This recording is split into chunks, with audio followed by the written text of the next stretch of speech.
OTB AM. With Gillette. Get into your flow with the new Gillette Labs Razor with exfoliating bar. McCabe goes short out to the right-hand side. Ball sent in very, very deep. Could be a chance here for Ireland. Falls to Denise O'Sullivan. O'Sullivan on the right-hand side. Pulls it back to the edge of the area. Shot comes in. Takes a deflection and it's into the back of the net. And the Republic of Ireland lead in Sweden. And it is Captain Fantastic, Katie McCabe, who has scored it. What a moment for the girls in green. They lead Sweden by 1-0, and it is Katie McCabe from the edge of the area. The deflected shot, a huge, huge goal for Vera Pauw's side just before half-time. Sweden 0, Republic of Ireland 1, Katie McCabe. Right, 7:31 this morning. We're reflecting on a 1-1 draw for the Republic of Ireland in Gothenburg, and I'm delighted to say we can go to Gothenburg. Aisling O'Reilly and Julianne Russell are with us. Nathan's with us as well. Aisling, you've got an amazing... Okay, sorry, we haven't got Aisling. Nathan, we were talking in the build-up to this game. We were very concerned about what was going to happen. We thought we were going to get hammered, and then we didn't. It's one of those, there's like just a little bang of early big jack-off. What's going on with the women's team at the moment? There's certainly a wave of momentum that's building behind this side, and a confidence in this team that they can go and take on anybody. They're incredibly well organised, very assured of their positions, and also brilliantly talented. Like, this is a team with players playing at a very high level, and you saw that last night. Even though Sweden, 10 of their starting 11 are playing in Champions League teams, when Ireland got the ball to Denise O'Sullivan, when they got the ball to Katie Taylor, they were as good as anybody on that pitch, and they always did the right thing. Denise O'Sullivan, it's just such a shame Ireland couldn't get her into the game more often. She had three times really she got in decent possession. 3 times she was fouled. Absolutely clattered. They knew exactly how good Denise O'Sullivan was going to be. Yellow cards been thrown out. And to go away to Sweden, the first time in, 12 years, I think, since Sweden dropped points at home in a qualifier, they look at everybody as minnows. They are one of the countries who copped on to the benefits of women's football a long, long time ago, who get to every single World Cup, who will head to the European Championship with genuine aspirations of winning it. And they were put under pressure. Ireland, when they got in their half, created a lot. Yes, Sweden dominated the ball, as you would expect. But this was a performance that, firstly, would go a long way to getting Ireland to a playoff. But the confidence that they should take from this, that they're heading in the right direction, is absolutely huge. The Swedes are also banging on in the build-up about, so this is how you beat us, because we're so strong and so good. We can tell you how to beat us, and then you're not going to beat us. But then it was 1-0 at half-time. It was 1-0 up until like the 70-whatever minute. At the same time, there was definitely a stereotypical, traditional 1-1 draw away from home, back to the wall, final few moments where we were conceding free kicks right in front of our own goal with literally the last kick of the game. And you're like, this is also a part of our footballing history where heartbreak occurs in the 97th minute of a 94-minute game. There's no greater Irish footballing tradition than a 1-1 draw away from home in a massive qualifier to just keep things rolling on and leave the final day of decision as far down the track as possible. But this was huge. Like, this was from a team who have been in a tough place over the last couple of years, who really should have qualified for the European Championship, who the heartbreak of that has lingered for a long time, and I'm sure will resurface this summer when all the other teams, many of whom Ireland are better of, are heading to the finals in England. To get results like this after the setback at home against Slovakia, it's a massive, massive point gained, and shows that against these sort of teams who they want to be playing at a World Cup, they have a way of setting up. They have a defence. I thought the defence at times last night were outstanding. Louise Quinn again with all that experience. The ball was like a magnet to her for most of that second half. It was interesting in the build-up to the game. Vera Pauw was having a go at UEFA for the lack of games that the Republic of Ireland have had. I do wonder if there's a proxy there where UEFA is actually the FAI, and there's actually now an opportunity for the FAI to organise more games at whatever level for them. Maybe it's not full international level, maybe it's not a full capped game, but actually just making sure that an available group, as big an available group as possible, sometimes with your players who are playing abroad, depending on what the time of the year is, sometimes without those, but that there's like a widening of the pool of available talent who are being put through the rigours and tactical discipline of what it is to play for Ireland under Vera Pauw. And that's what they had ahead of this game. They went to the Pinatar Cup. all of the reaction coming out of that from the players was Sweden, Sweden, Sweden. Every single one of the friendlies that they played was based around how they would set up tactically against Sweden, and also getting players more experience. So Chloe Mustaki finally gets her Ireland debut in the Pinfire Cup, and then comes on, first ever competitive start for Ireland last night, and plays as well as she did. So you're right, more games is what Ireland need. And Vera Pauw has taken on very difficult friendlies. It meant that when Ireland were coming in to the first game against Sweden, that they'd been on a tough run. They got that friendly victory against Australia, but they'd been on a long run without a win, which was a very brave decision to make, considering what had happened against Ukraine and how that must have done such damage to that group of players.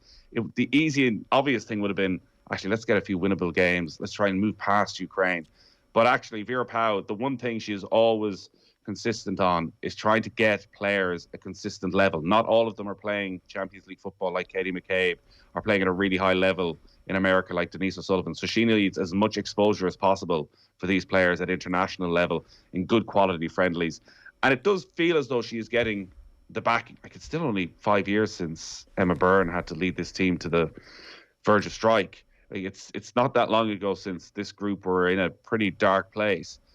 But they have a big squad. I thought it was quite noticeable. This was a one-off fixture, but she had a massive squad. I think there was 27, 28 players in the squad at a time when, you know, there's always speculation around even the men's squad, and, you know, the 40-man squad of Trapattoni's days is gone, that there is almost limits on the amount of players that you should be bringing in for financial reasons, how many you can get in the plane, how many you want to pay for a hotel. So to be able to bring in 27, 28 players, have them for a good 10 days, like they've had a long training camp out in Abbottstown, and have everybody in the exact same wavelength, they need much, much more of that. And I'd imagine during the summer, when there is that one qualifier against Georgia, that Vera Pauw will be looking at another opportunity with other teams who haven't qualified for the Euros to go and play 3 or 4 more games and just ramp up the number of caps, because it was incredible last night watching Sweden. A lot of their players were in their 30s, but they had 3 players with over 150 caps. Yeah. And it makes a difference. It definitely makes a difference. Let's go to Gothenburg. Julianne Russell and Aisling O'Reilly are standing by. Ash, good morning to you. How are you? Good morning, Ger. How's it going? Your 3-1 prediction yesterday, I'm delighted to say, it was completely wrong. I'm delighted too. I'm absolutely delighted. We actually spoke to Annie, a little girl who was flown over for her 7th birthday, and she said a 1-1 draw. She actually said that yesterday to us when Julianne asked her. So yeah, she was on the money. It was just incredible, an unbelievable atmosphere, especially after the game. It was funny to see both teams really celebrating and cheering and hugging each other, you know, because they were both so delighted with the result. And yeah, it was just magic for Ireland. You could really see what it meant to the girls and to Vera after the game. Julianne, put some context on it for us. Is this as good a performance as we've seen from Ireland? Look, I think the performance from a defensive wise, it was magnificent. For 90 minutes, they were just so focused and really kept the game plan. They didn't make a step wrong. I suppose then from an offensive or an offensive point of view, obviously the attackers, they don't want to be defending all game, and like the likes of Heather Payne and Leanne Kernan up top, they want to be making runs and scoring goals. So I think from an attacking point of view, it wouldn't have been the best performance, but definitely from a defensive point. Can you see the work that's being done on the training ground? Can you see that paying off in the patterns of play and just the strength that they have at the moment? Yeah, definitely. I suppose even from the set piece that came from the goal with the short pass from Katie to Megan Connolly, that looks like from the training ground. Obviously Megan Connolly has a great look at the ball, and it started from that. So I think from a tactics point of view, it worked really well, and I think that got us the draw. Aisling, we had talked about the fact that it's going to be a full house and the crowd and all that kind of stuff, but we could hear in the commentary there that it was relatively quiet after Ireland scored. What was the atmosphere actually like, and it didn't? What, if any, impact did it have on our performance versus their performance? It was incredible. It really was. They had a lot of music and stuff playing beforehand. People were up on their feet dancing around before the game started. And even me and Julianne just spoke after the game just at how it didn't really impact Ireland whatsoever. And that was something we had spoke about prior to the game. Like, will it have an effect on the girls that there's so many people there? It's mostly Sweden fans. You know, will it have an effect on how they play? And it didn't seem to. I don't know. Like, yeah, we thought it didn't really at all, which was amazing to see. You know, but it was brilliant to have so many people in there. You know, over 12,000 fans was just incredible, wasn't it? It just ratchets up, like the attention ratchets up, the sponsorship ratchets up, the coverage ratchets up, the pressure as a result of that ratchets up. But what has happened as well, Julianne, is that the quality of the performance is getting better, that you're beginning to see a more mature team, a more capable team. And I guess the other part of this is we don't actually know how good they could be just yet because they're not finished. Yeah, no, look, absolutely. It's a journey, and like, as you can see from the results and the progress from game to game is evident in the results. Like the girls are working so hard. Like the likes of most of the players are professional, so like they're really kind of stepping up to where the level is at. Obviously, Sweden, like, you could see they had so much possession, and like their physicality and just even like their patience on the ball, they are a level above us. But I think, like, as I said, we're on that journey, so we just need to keep progressing and keep going. All right, let's hear from Megan Connolly in the aftermath in conversation with Aisling. Have a look. Defensively, how tough was it out there? I just asked Katie. It was a dogfight and you fought to the very end. Yeah, absolutely. You know, you don't get a second to kind of take a deep breath. They're constantly just relentless, putting the ball in, playing it wide, switching it back. Like, there's someone running on your shoulder, your other shoulder. So it's just a game of where we had to communicate, you know, for the whole 90 minutes. Again, everyone did that. Unbelievable. Same with Courtney in the back, kept us in it in a few times, and just really kind of helped us in front of her. But yeah, they were, as I said, they showed their quality for the goal, but I think for us we gave it everything, and deserved what we got. Nathan, you might explain to us what happens next in terms of the qualifying. This is another opportunity for you to dazzle us with your knowledge. If you thought the Nations League was exciting, the playoffs for the Women's World Cup finals are incredibly convoluted and complicated. So all the group winners qualify. We know Sweden, they were celebrating last night because they have now qualified for the World Cup. All of the second place teams, the 9 of them, go into a playoff, the first of which will take place in October. So of those 9 teams, 3 of them are going to be seeded, the top 3 teams. So these go on the amount of points you've accumulated during the group stage. It's still too early to figure out whether Ireland will be in the top 3. If they win the remaining 3 games, they will have a decent opportunity, and they definitely have an advantage in that Ireland are in a 5-team group. For those in the 6-team group, your matches against the minnow, the 6-team, don't count, where actually Ireland's victories against Georgia, so the 11-0 and whatever they can do in Georgia will count for this, which is a big advantage. So if you're not in the top 3, you play a semi-final against one of the other teams, and then the winners of those 3 matches will play the top 3 seeded teams. And here's where it gets complicated. Only 2 of those 3 winners will qualify automatically. So 9 into 2. The team that is third, and again, this all goes back to the points that you accumulate. So the more points you can get, so that point against Sweden, if you can win your final 3 matches, all of this continues to carry over. So of the 3 final playoff winners, the 2 with the top points total from the group stage qualify automatically for the World Cup. That is quite the wrinkle. The other team that are left over, they've got to go to Australia and New Zealand next February, when 10 teams from around the world, from all the different confederations, will go into a final playoff, and there are 3 spots available at that. From how many teams? And again, 10. So they're divided into 3 sections. It is going to be seeded. I would expect there's a very good chance the Republic of Ireland, if they were to end up in that situation, would be one of the 3 seeded teams. But you have to go through a semi-final and then a final, depending on how the draw works out and seedings and all of that. And then 3 teams will come through from there. So potentially you could have 3 more matches in the group stage, and you could have to play 4 playoff games to qualify for the World Cup. And what makes it particularly complicated is, obviously you won't know when you're, in all likelihood, at different stages as to where you are in the seedings. The easiest thing is to be one of those top 3 teams. In fact, the easiest thing is to be one of the top 2 teams. And then you know, if we qualify, if we win our 2 playoff games, we are in. Anything outside of that, and you're potentially in a situation where you're heading to Australia and New Zealand for a couple of weeks for what's essentially a warm-up tournament to get the final 3 places. So it's very difficult at the moment with the way the groups are going. Like the Netherlands, for example, at the moment are one of the second place teams, but you'd expect the Netherlands will go on and win their group, so then Iceland will drop down. But it's certainly not straightforward. And I know a lot of people are talking about the Finland game at home and that importance, and should that be a game that they look at moving to the Aviva Stadium, and look what was done with the Clásico in Spain and how Barcelona were able to market that match and sell it out, and they've sold out their next match as well in the Champions League. I think for the Finland game, you play it in Tala and you sell out Tala, and then maybe for a playoff or a playoff final, that's where you go all in. And again, I'm sort of undecided on that. Unless you can guarantee you can sell it out, why bother? Why not? Maybe that's for down the track. Maybe that's for the next campaign. This one is about qualifying and giving yourself the best possible chance. And the players like Tala, they're used to Tala. Yeah, well, maybe having 7,500 and know it's going to sell out. Yeah, Julianne, what do you make of that? Because this is definitely going to start becoming more of a topic of conversation about a move to the Aviva. Like listening to Katie McCabe talk about Tala and how well the performances are there and what the atmosphere is like. I definitely see the benefit of having 25,000 kids at a game at the Aviva, but I also see the benefit of winning in Tala. So what's your take on it? Personally, I think we should stick with Tala at the moment.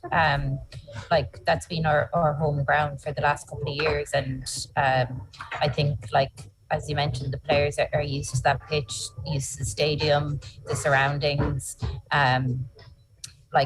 Obviously, it'd be amazing to play at the Aviva, but I don't think it's the right time yet. I think the game should be played in Tala, and then potentially in the future look at the Aviva. But Tala for me. Yeah, it's not like us to get carried away after a 1-1 draw away from home, where we're like, let's sell out the Aviva. We haven't even qualified for the tournament just yet. But, that's the whole point of being a sports fan. We're allowed to get carried away, particularly this morning. Last one for you, Ash. Were there many Ireland fans over? Those who did make the trip, you were none of them were too confident, apart from the 7-year-old you were talking about yesterday. In the aftermath, were they hanging around? I guess you didn't get out of the stadium until quite late. We were quite late getting out, but we met them all beforehand. They were brilliant, weren't they? They all waited around the square in Gothenburg. It was actually pretty amazing. And we got a football out and we all kicked around for a little while. We did a keep uppy challenge. Julianne was pretty good. Then there was some Swedish that got involved as well. And you should have seen them. They're actually exceptional. There were some girls that rocked up and they didn't even put their handbags down and they just started playing football, and like they literally were exceptional, weren't they? Yeah, no, it just showed like the culture of women's football in Sweden is massive. Like they were just kind of off the street, like still in their sunglasses and handbags. Yeah, just had passed the ball and off they went. Yeah. So all the Irish fans were in with them as well, and there was just a really great atmosphere. We met so many that come to all of the games, and they travel to the away games as well, which is brilliant because it's not easy to do that. And there was a little girl there, Kate, as well. She was amazing. She actually had trained with the Sweden team. She was telling us all about that as well. She was from Drogheda, I think it was. So it was just great to get to meet them all. All right, good stuff. Well, Ger, we should mention before you let them go, Ger, we did take a major risk sending Julianne over to cover this match. Julianne was actually on standby for the squad. Luckily, nobody got injured or got COVID. But for us, obviously for you, you were kind of. It would have been one of the great stories. I know. I had the boots in my hand luggage just in case. Yeah, we were waiting for half time, weren't we? Good stuff. Thanks a million for joining us live from Gothenburg Airport, as everybody can hear in the background there. And my thanks to the cleaner for being a starring member of the show this morning as well. OTB AM is brought to you live each morning by Gillette Labs for an effortless finish to your day. And a reminder, of course, that all of our coverage of the Republic of Ireland versus Sweden is with thanks to Sky, proud partner of the women's national team. Out, believe together, and we can go anywhere. Coverage is with thanks to Sky, proud partner of the women's national team. Nathan, let's talk a little bit more about, very briefly, some of the other stuff that has been going on. The Kinahan story we're going to come back to a little bit later on. The front cover, if you've missed it, of the Sun this morning is wanted, and it's the three Kinahans and a wanted poster. And it turns out they're now wanted, of course, by the American government. An incredible bombshell press conference yesterday. Bob Arum is going to be on News Talk Breakfast this morning at about 8:05. We'll play a clip of that in the next hour, but he's basically saying he's cutting ties with the Kinahans. We should go back to the Champions League though, because last night I think Thomas Tuchel, even in defeat, did his reputation no end of good. Despite the fact he's a Champions League winner, there were some questions in the English media about this season and what's going on and the limp performance of the team in the first leg. But a very different team selection from him last night. Brave in many respects, completely rewarded, and very unfortunate not to knock Real Madrid out in the Bernabeu. Oh, this was one of these great Champions League games that we just take for granted, that every Tuesday, Wednesday night of a knockout stage, you're going to get an absolute classic. And one of those that by the end of the game, you completely forget as to what had happened and who had scored at the start of the match. It feels like so long ago. Chelsea were brilliant. How they did not go through. They will be cursing themselves for that absolute lapse in the first leg where they put together the worst half an hour, 45 minutes that they've had under Thomas Tuchel and allowed Karim Benzema to come in, score a hat-trick, and it felt like kill the tie, but they came out, as you say, with just this brilliant attitude. They were relentless, like the energy, the little bit of confidence maybe they picked up against Southampton at the weekend, and it was brave. Like Ruben Loftus-Cheek was not a player a lot of Chelsea fans might have expected to see start in a game of this magnitude, but you know, the physicality that he was able to bring, the energy he was able to bring. I thought Kovacic, who I'm never quite sure of as a player, was exceptional. Kante just ran the show, and then Timo Werner. Timo Werner, maybe you felt that was maybe Timo Werner's moment to finally be the hero. Had the entire Real Madrid defence on their arses as he just shimmied his way through. But Madrid, it was too open. I think Chelsea were so all in, they just couldn't kill it then. They couldn't revert to, actually, we just need to hold on to possession here. We just need to slow it right down. We need to be as dull as we possibly can. And then Luka Modric stepped up, and John Giles tomorrow night is just going to be a 10-minute soliloquy in honour of the great Luka Modric, because that was one of the all-time passes. The more you watch it, the more you realise just how simple a finish it was then, because of the genius of the spin that he was able to put on that ball at that time. So it's one of those that Chelsea, I don't think, lose any face at all in going out at the moment to that Madrid side. And I suspect that Manchester City, if Manchester City can go through tonight, are probably a little bit happier to be facing Real Madrid than they are to be facing Chelsea in a semi-final. Because you think that they match up better against Real Madrid than they do against this Chelsea side, and obviously there's ghosts from very recent previous encounters against Chelsea. Yeah, I think they will feel that they can do what Chelsea did last night as well in terms of the energy and being able to outrun and outpass and outplay Real Madrid. Now, that's not trying to do down Real Madrid, who Carlo Ancelotti, you've discussed, is somehow constantly getting the very best. But a midfield of Modric, Casemiro, Kroos, that you can't write them off. You can't say that they're still not at a level because of what they did last night. But I think Manchester City's midfield will feel that they could really get at them. And if you can somehow keep Benzema quiet, which Chelsea did for long periods last night, you would have City as strong favourites. But then you'd have City as favourites to beat pretty much anybody. And would you be at the same time shocked if Atletico Madrid pulled off one of their moments and that Pep Guardiola's outraged and there's a bit of scrap on the sideline and it's all kicking off at the end of this as City somehow go out in controversy against Atletico Madrid? No, the script is... we've seen that script like around Man City and around Pep and around Atletico, so it would not be a complete shock if that was to happen. Let's just tease out a little bit more about some of the decisions that he made. The Werner... Byrne has become a figure of fun on this show because Owen predicted that he was going to come good, and actually, you know what? Maybe he's right. Maybe Werner's about to go on one of those streaks. Timo Werner's been about to go on one of those streaks since day one. He's a very predictable player. Now, I said that having him, as I say, put the entire Real Madrid defence on his arse, as everyone expected him to take the shot. But the type of chances that Chelsea create, like all great teams, are often quite similar. You always know when Timo Werner's going to strike, and it's why so often I think his shots are blocked or the keeper can make a comfortable save. And it must be just so ingrained in him, the lack of goals, the lack of confidence. He wasn't the hero last night in the end. He got a goal that'll be quickly forgotten about in the annals of Chelsea history. He won't forget it, though. He won't. Look, but I guess we've had too many false dawns with Timo Werner. It was a great show of faith, and it was, I'm sure, down to his energy levels as much as anything. Like, it's a right kick in the ass. At the same time, from Chelsea's point of view, for Havertz. Havertz is there, but like Lukaku and players like this who Lukaku's aren't getting the opportunities. If Tuchel stays, if the new owners and Tuchel agree on a shared vision for the future, then Lukaku's gone in the summer, right? Probably. It'll be a massive loss, you would expect. They paid 100 million quid. Well, Newcastle. The biggest Come on down, Newcastle. Biggest disappointment of the season. Pulisic is the one who you feel often comes in the big games. Like, they've so many options up front with Pulisic and Ziyech and like all these top teams, they're doing a lot of rotation. Maybe they're doing too much rotation. That they have never been able to figure out what their best attacking force is. And if Timo Werner could get into the sort of form that got him the move in the first place, yeah, there's definitely a place for him in that. And maybe a new manager, or maybe Thomas Tuchel tries to change things. He gets a different type of striker to lead the line, and Thomas Tuchel can play just often. But I don't think Thomas Tuchel at this stage is going to be the long-term answer for Chelsea. Like Mason Mount was exceptional again, and you don't think Lukaku is going to be the long-term answer? Sorry, or Tuchel. I don't think Lukaku is going to be the long-term answer. I don't think Timo Werner is going to be the long-term answer. But either of them. But as you say, Lukaku, whether they can just leave a £100 billion player sitting on the bench for a couple of seasons probably seems a little bit unlikely. But they've got a lot of depth there, and they were just brilliant to watch at times. It was such an entertaining game. And the semi-finals are going to be the exact same. Were you feeling sorry for Chelsea at the end of that game? A little bit sorry for them. They couldn't have done much more. Even in the last 3-4 minutes of extra time, they were still pounding away. Like, they had a couple of decent chances. The Jorginho opportunity where he spun on it, and it was probably a little bit rash with the volley. That was a big chance as well.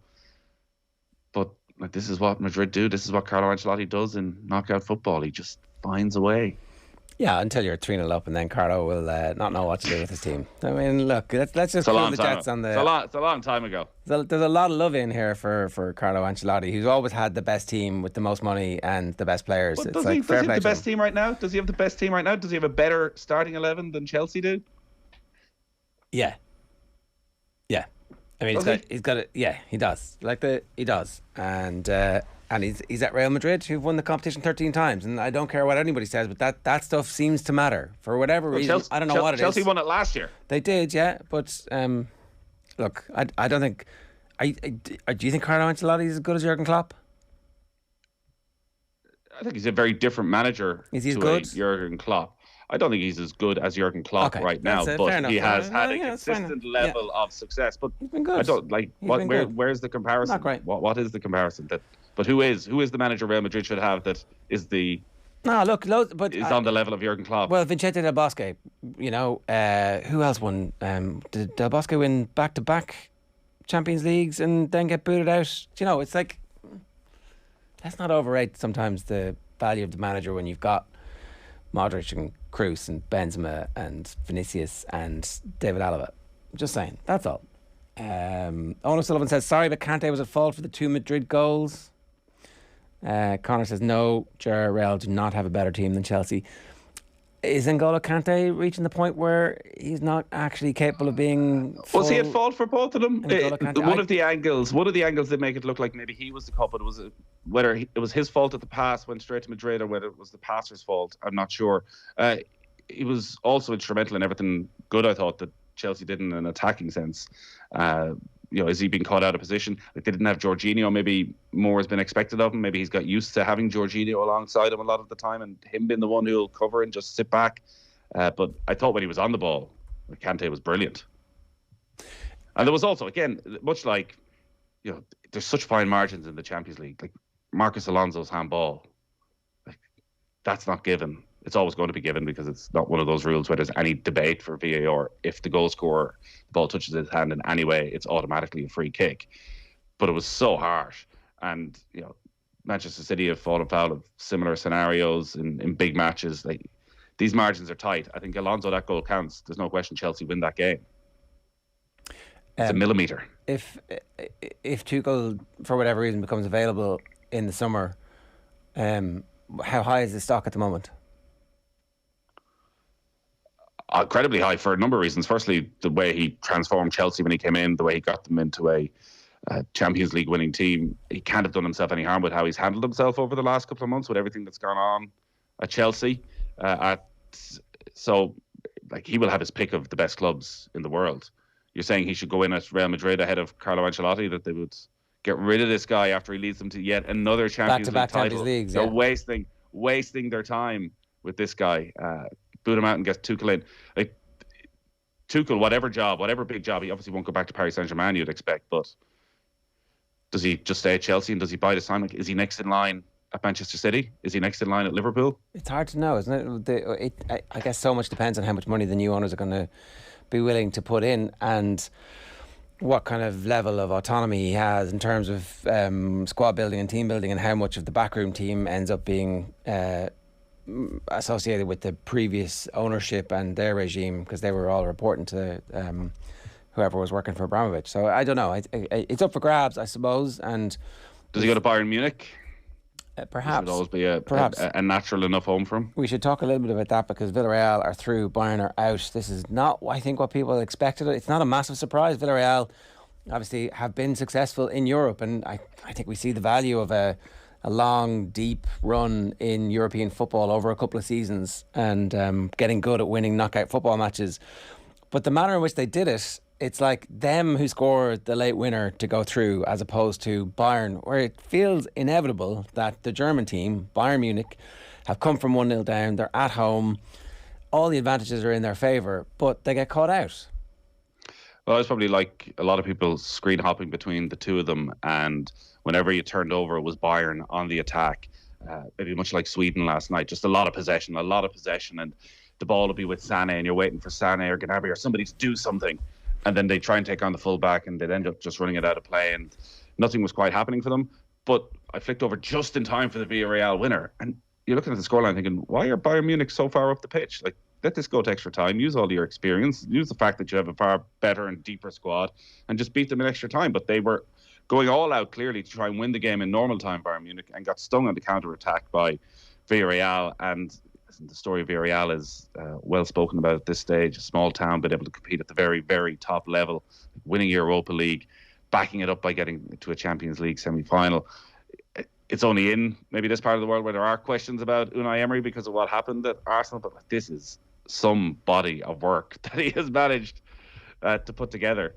And it's one of those now where if Liverpool can get through tonight, everyone says, well, you've had Benfica, you've had Villarreal, you couldn't have had a more straightforward route to a Champions League final.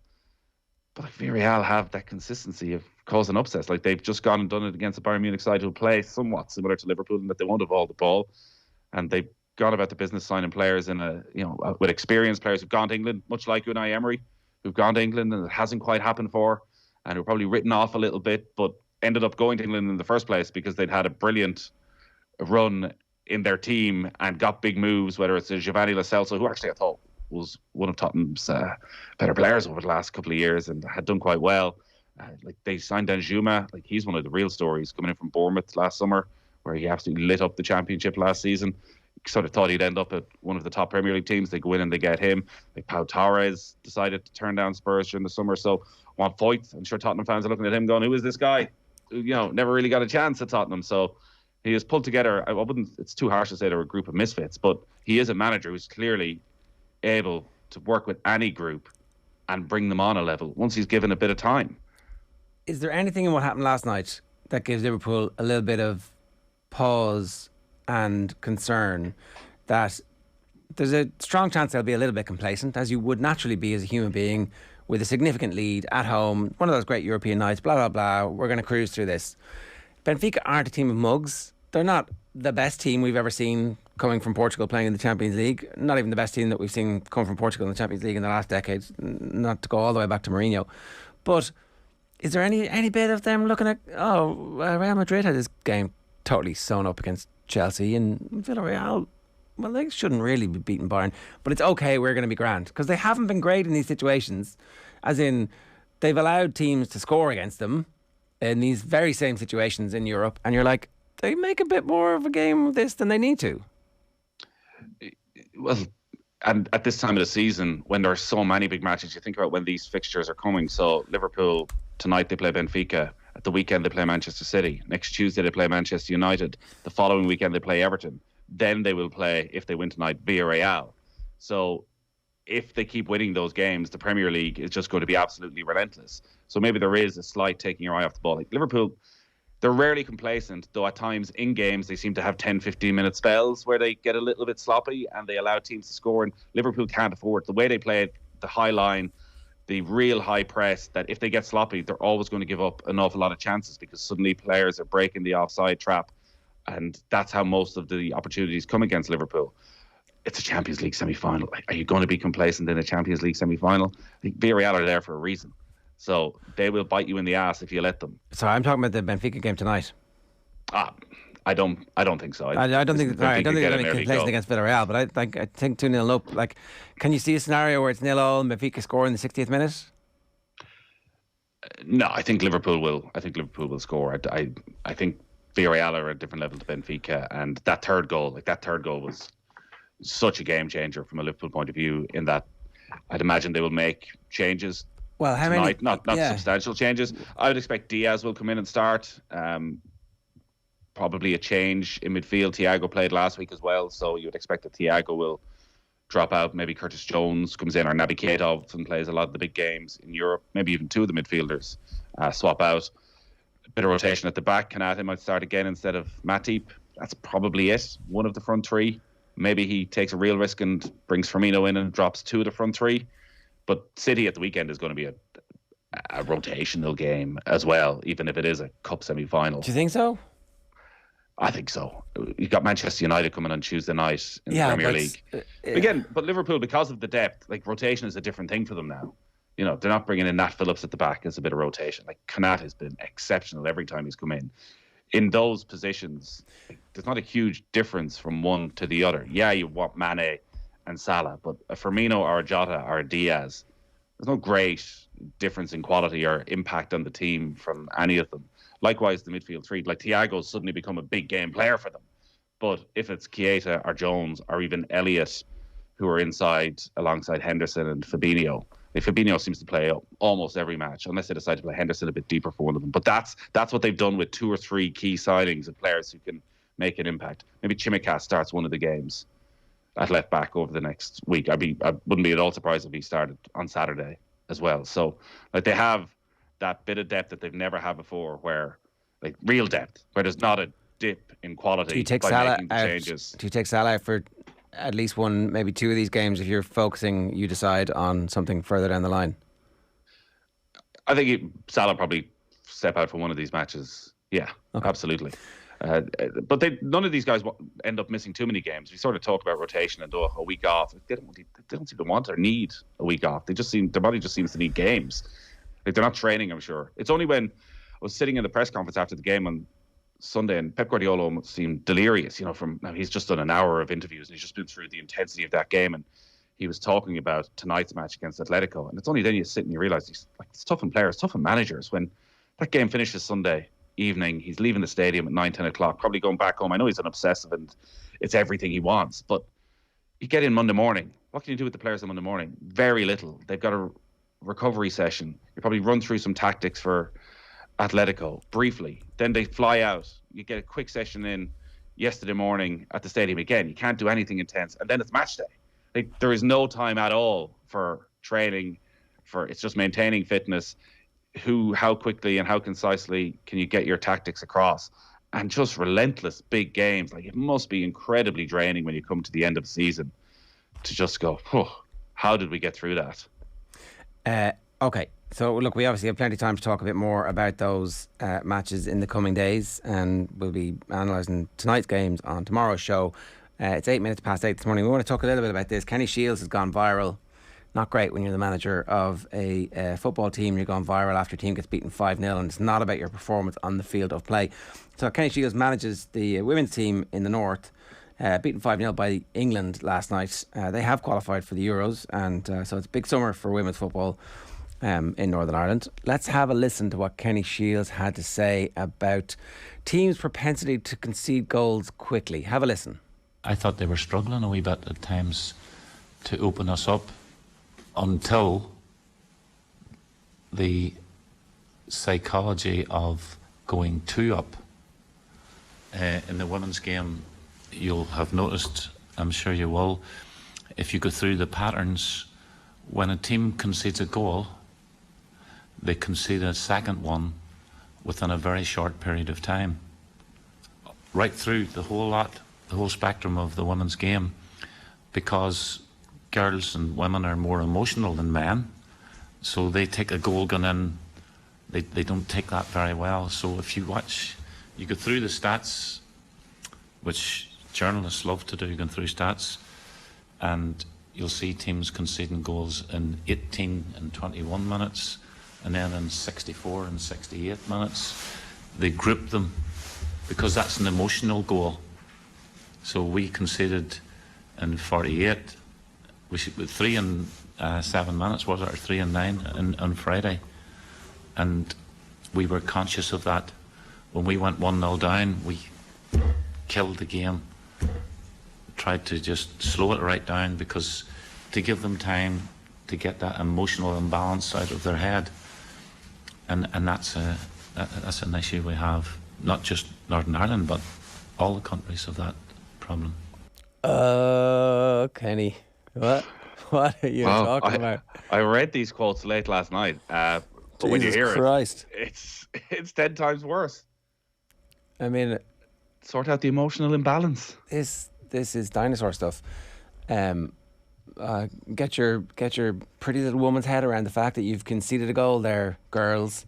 And if you don't do that, you need to it's always one step forward, and 2 steps back. It is, and listen, Kenny Shiels is going to, face a very difficult few days, and rightly so. And Northern Ireland, as you mentioned, have qualified for the European Championship finals. This should be a period of real, huge opportunity for the women's game in the North, and this is all anyone is going to be talking about. And I think Kenny Shiels' position as manager is certainly going to come into question over the next couple of days, because it is absolute dinosaur stuff. Like, journalists love stats. Here's the stat. Like, look at Southampton on Saturday in the Premier League. Conceded 4 goals in the first half an hour of the game.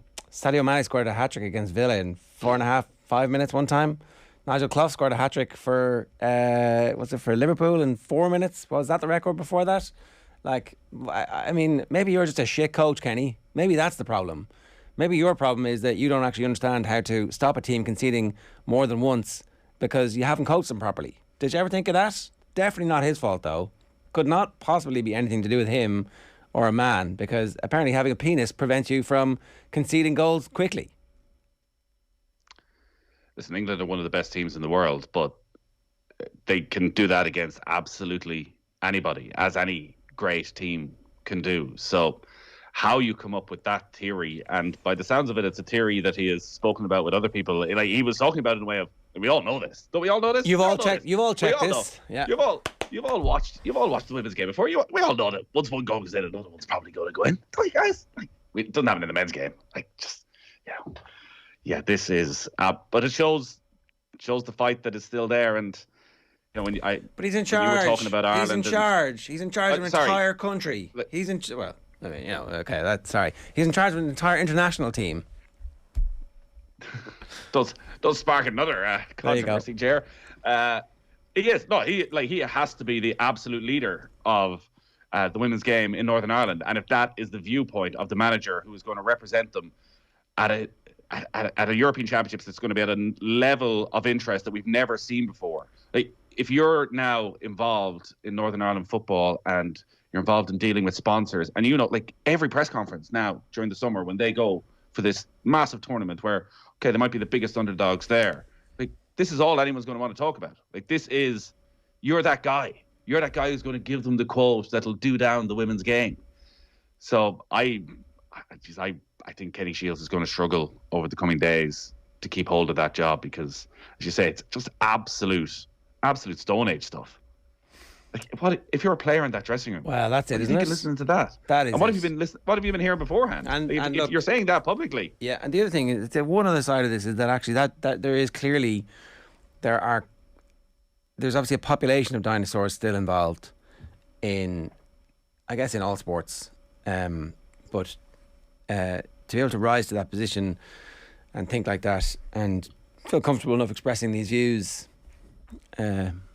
and not have somebody challenge them along the way, and also just a deep failure to understand how stats work. Like, I've discovered this piece of information, and so therefore I decree that it is because of this thing which I've just made up in my head.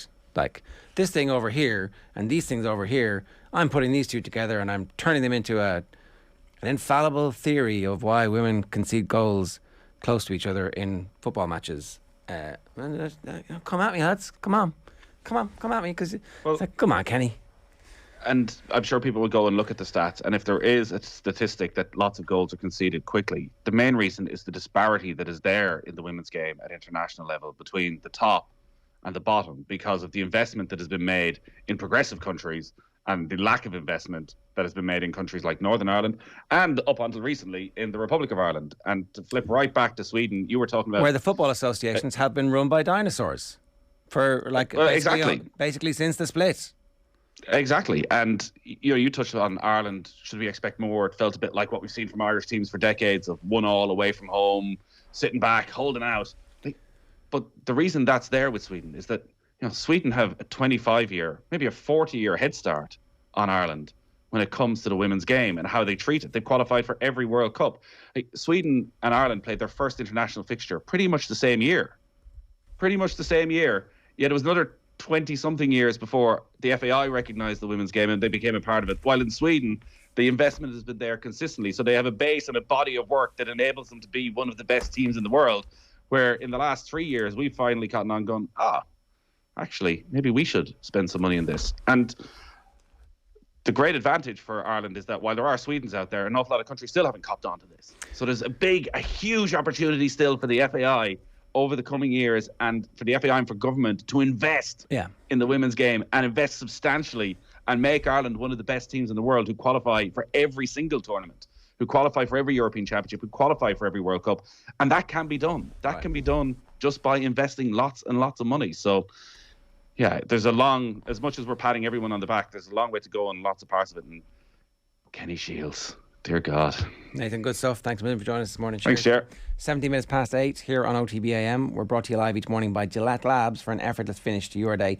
We're going to hear from Emma Byrne a little bit later on about the Republic of Ireland. We'll get more thoughts on that. We'll obviously play her the Kenny Shields stuff.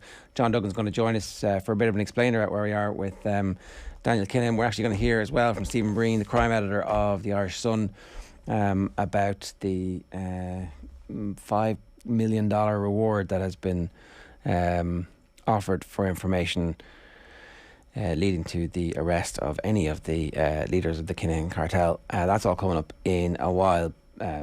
Olympic gold medalist, though, Kellie Harrington spoke with OTB Sports Phil Egan this week ahead of the launch of the SPAR Community Road Trip. All community groups nationwide are invited to apply for a chance to win 10 grand in funding and a chance to spend time with Kellie as she tours Ireland on the SPAR Community Road Trip. Here's a snippet of her chat with Phil Egan. The full interview is available across the OTB Sports channels. At the Stranger tournament, did you think that there's a different vibe off you now from other fighters? Do you walk into a room now and they all stop talking and they're like, there she is now, there she is, it's the Olympic champion walking in?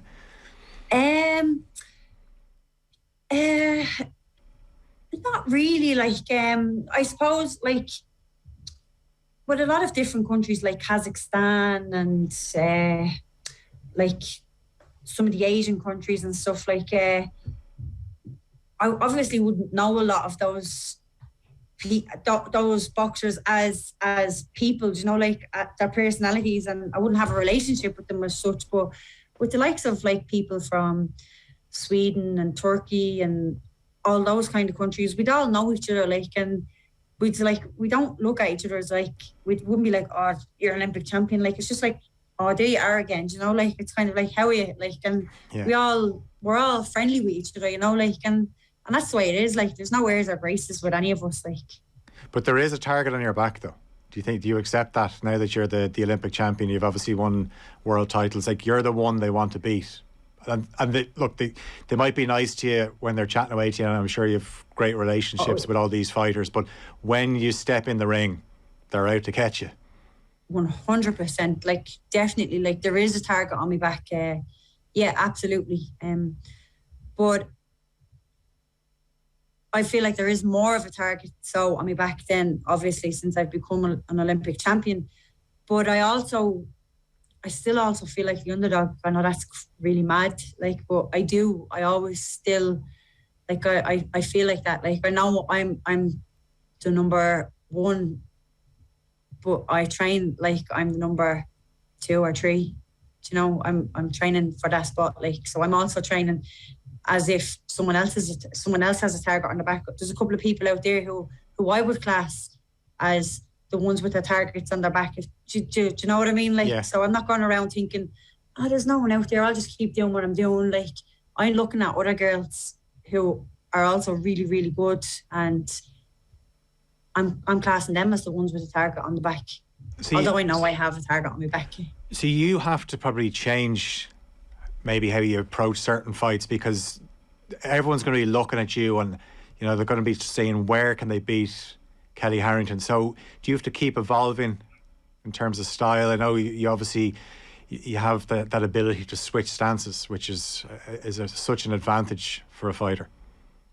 Yeah, like, I mean, that's the thing. Like, you hear a lot of boxers saying, oh, when I come back, I'm going to be better than ever. Like, but, like, let's be honest, does anyone ever really come back? Do they grow an extra hand, like, or an extra leg to make them move faster or what? No, like, the only thing you can really do is get fitter or sharper. Do you know what I mean? And, like, all I can work on is really, really small things, like keeping shape and getting better at me distance management and stuff. That's all you can do. Like, there's not a whole lot that you can change, really. Like, there isn't, like, you know. So I suppose it's just tidying up what you have and maybe trying to add one or two extra things that you could do more of, basically. Yeah. Because, like, yeah, you can't really, you can't, like, you can't, look, Jesus Christ, like, or you can't get any better. Like, that's not the way I'm saying it. Like, I'm not saying it in that way. I mean, like, boxing is boxing, like, you know. It's fine margins, really, isn't it, as well? It's such fine. That's exactly it. It's what you do. Like, it's about preparation. It's about what you do on the lead up to a tournament. Your rest and your recovery, your nutrition, all that kind of stuff comes into play. Like, you know, it's, you're never going to get, like, a whole lot better. Like, you know, it is fine margins. It is those 1%, 2%. Yeah, when you're trying to make tweaks, how much film do you watch back of yourself, and how do you feel about that? Are you your own worst critic? I don't watch too much back of myself. Yeah, because I hate watching anything back of myself, whether it's boxing or interviews or listening to an interview. I just don't do it. I just hate it. Like, to be honest with you, I just put all my faith is in the coaches. Like, and I like, look, I know what way I do. I know what way, like, if my shape is going and all that kind of crack. I know what's what, you know. But I put me trust and me faith in the coaches to be able to tell me what I'm doing wrong and what I need to tidy up on and stuff. And I also put me trust in them to be looking up opponents. I do look up opponents. Like, I don't actually look them up. I look up, if there's a tournament on, I'll follow the tournament schedule, and I'll see who's coming out on each side of the draw, like who's progressing, you know. Yeah. And when I get to the final and the semi-finals, I will share the girls' names with our analysis. Oh my God, why can't I say it? Do you know what I mean? Yeah, I know the I just can't say that word. Yeah. Analyst. Yeah, that's Sorry. the one. I do share their names with him, and then he'll get the fights. He'll actually go and he'll save the fights, and he'll send them to the coaches. The coaches will be able to see that who these girls are. I don't need to look at them because they've looked at them. They're doing their homework, and then they get me to work on what I need to do if I ever encounter those opponents. So you would go into a fight and you obviously have a game plan, but I suppose the beauty of it is, and we've seen this with plenty of your fights before, and even think back to the Olympic final, where you can tweak things during the fight. Yeah, you know, like, I don't go in thinking that. It just happens. It's just instant, really. Like, it's survival mode kicks in, and it just happens. So how does the next few weeks look for you, Kellie, in terms of training and schedules? Intense. It's going to be busy and intense. like we've a camp now in Italy, and then the World Championships in Turkey. So that's going to be intense. And I'm looking forward to a little break already after it. Like, hasn't even started, but I know what's all ahead of me, and it is intense. You know, it can be, when you're away in places like this, it can be a very lonely sport, even though you're surrounded by other boxers and stuff, but it can be very, very lonely, you know. Yeah, and you're probably thinking then, as soon as that's done after the World Championships, any chance of a honeymoon? No, because we have the Europeans then. The Europeans are in June or July. I'm not 100%. I think they're July. Yeah. But it'd be like, you'd only get a short break after the World. You'd get a very short break, and then preparing for the Europeans. And yeah, like flat out, boxing. There is no, like, boxing's probably only one of the only sports that it's going all year round. All year round. There's no layoff where you can go off and go on a 3-month bender or anything like that. Like, we're professional amateur athletes. Yeah, actually, just on the word professional, you were quite quick after the Olympics, because everyone just thinks that if you conquer the amateur game, that you're going to become a professional. But you were saying, no, I want to stay as an amateur. But what do you make of the professional game? Do you look at many of the pro fights? Like, I don't, like, I'll support, like, I love Michael Conor, and I've loved him as an amateur. So I followed him through into the pros, you know what I mean? Yeah. And I support him. And there's loads of other boxers out there as well, like, who I'd be the same with, but it's not my cup of tea. Like, it is a business, you know, that's what it is. Like, it's business, and I'm just not into it. Like, I started boxing for a different purpose, probably, to a lot of the people who are pro now, you know, like, and that purpose is still, I'm still feeding that purpose, do you know what I mean? Yeah. Boxing gives me structure, and it helps me get out of bed in the morning, and that's what I like about it, you know. I'm not looking to make millions out of it. Jesus, like, if I could, it would be nice, but I don't want to go professional and, you know, make it a job, because right now it doesn't feel like it's a job. And whereas if I go professional, then that's what it will be. It will be work, you know, and that's not what it is to me right now, you know. Yeah, I'm just curious, like, would you watch this massive fight at the end of the month, two of the top fighters, Katie Taylor and Amanda Serrano, headlining Madison Square Garden? Is that something you'd get up in the early hours of the morning to watch, or would you watch it back maybe the next day? I'll watch it back the next day. I wouldn't get up during the early hours of the morning to watch it, no. But I would watch it back the next day. Or maybe if I'm in bed and if I wake up during the night, I might follow the round by round shout, you know, on, like, people, they'll be giving it out, RTE give it out, like, round one, and I'll be following it, like, you know. But you know, I wouldn't stay up, because they're on at crazy o'clock. Yeah, they will. Yeah, I've got a sense now where I tend to just get back up out of bed. I don't stay up and try and watch them, because I'm getting too old for that. But what do you think, though? Do you actually? It's a really hard fight to call, isn't it? Do you know what? I'll be very honest with you. I don't have a clue, because I don't know too much about Serrano. So all I know is what I'm hearing about off other people. Do you know what I mean? Yeah. So I can't say whether this person or that person will do it, like, because I don't know too much about Serrano. But I really hope Katie does the job. You know, I really, really do. Like, this would be great, absolutely great for her if she gets this one over the line. This would be really, really good for her. Yeah, and just before we let you go, I know it's coming up to Easter weekend. You've talked about your love of chocolate before. Will you have an old sneaky Easter egg, do you think?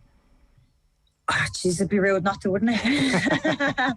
Here, normally I'd be like, no, I won't. And then when I get home, I'll be eating. Do you know what? I've found myself eating out of the press lately and everything, and not even, like, taking biscuits and eating the biscuits while I'm still, like, head in the press. And Mandy's come in and she's like, what are you actually doing? And I'm like, oh, and she's like, oh my God, you're a secret eater, like. And I'm like, oh, it looks that way, doesn't it? But, like, no, I'm not.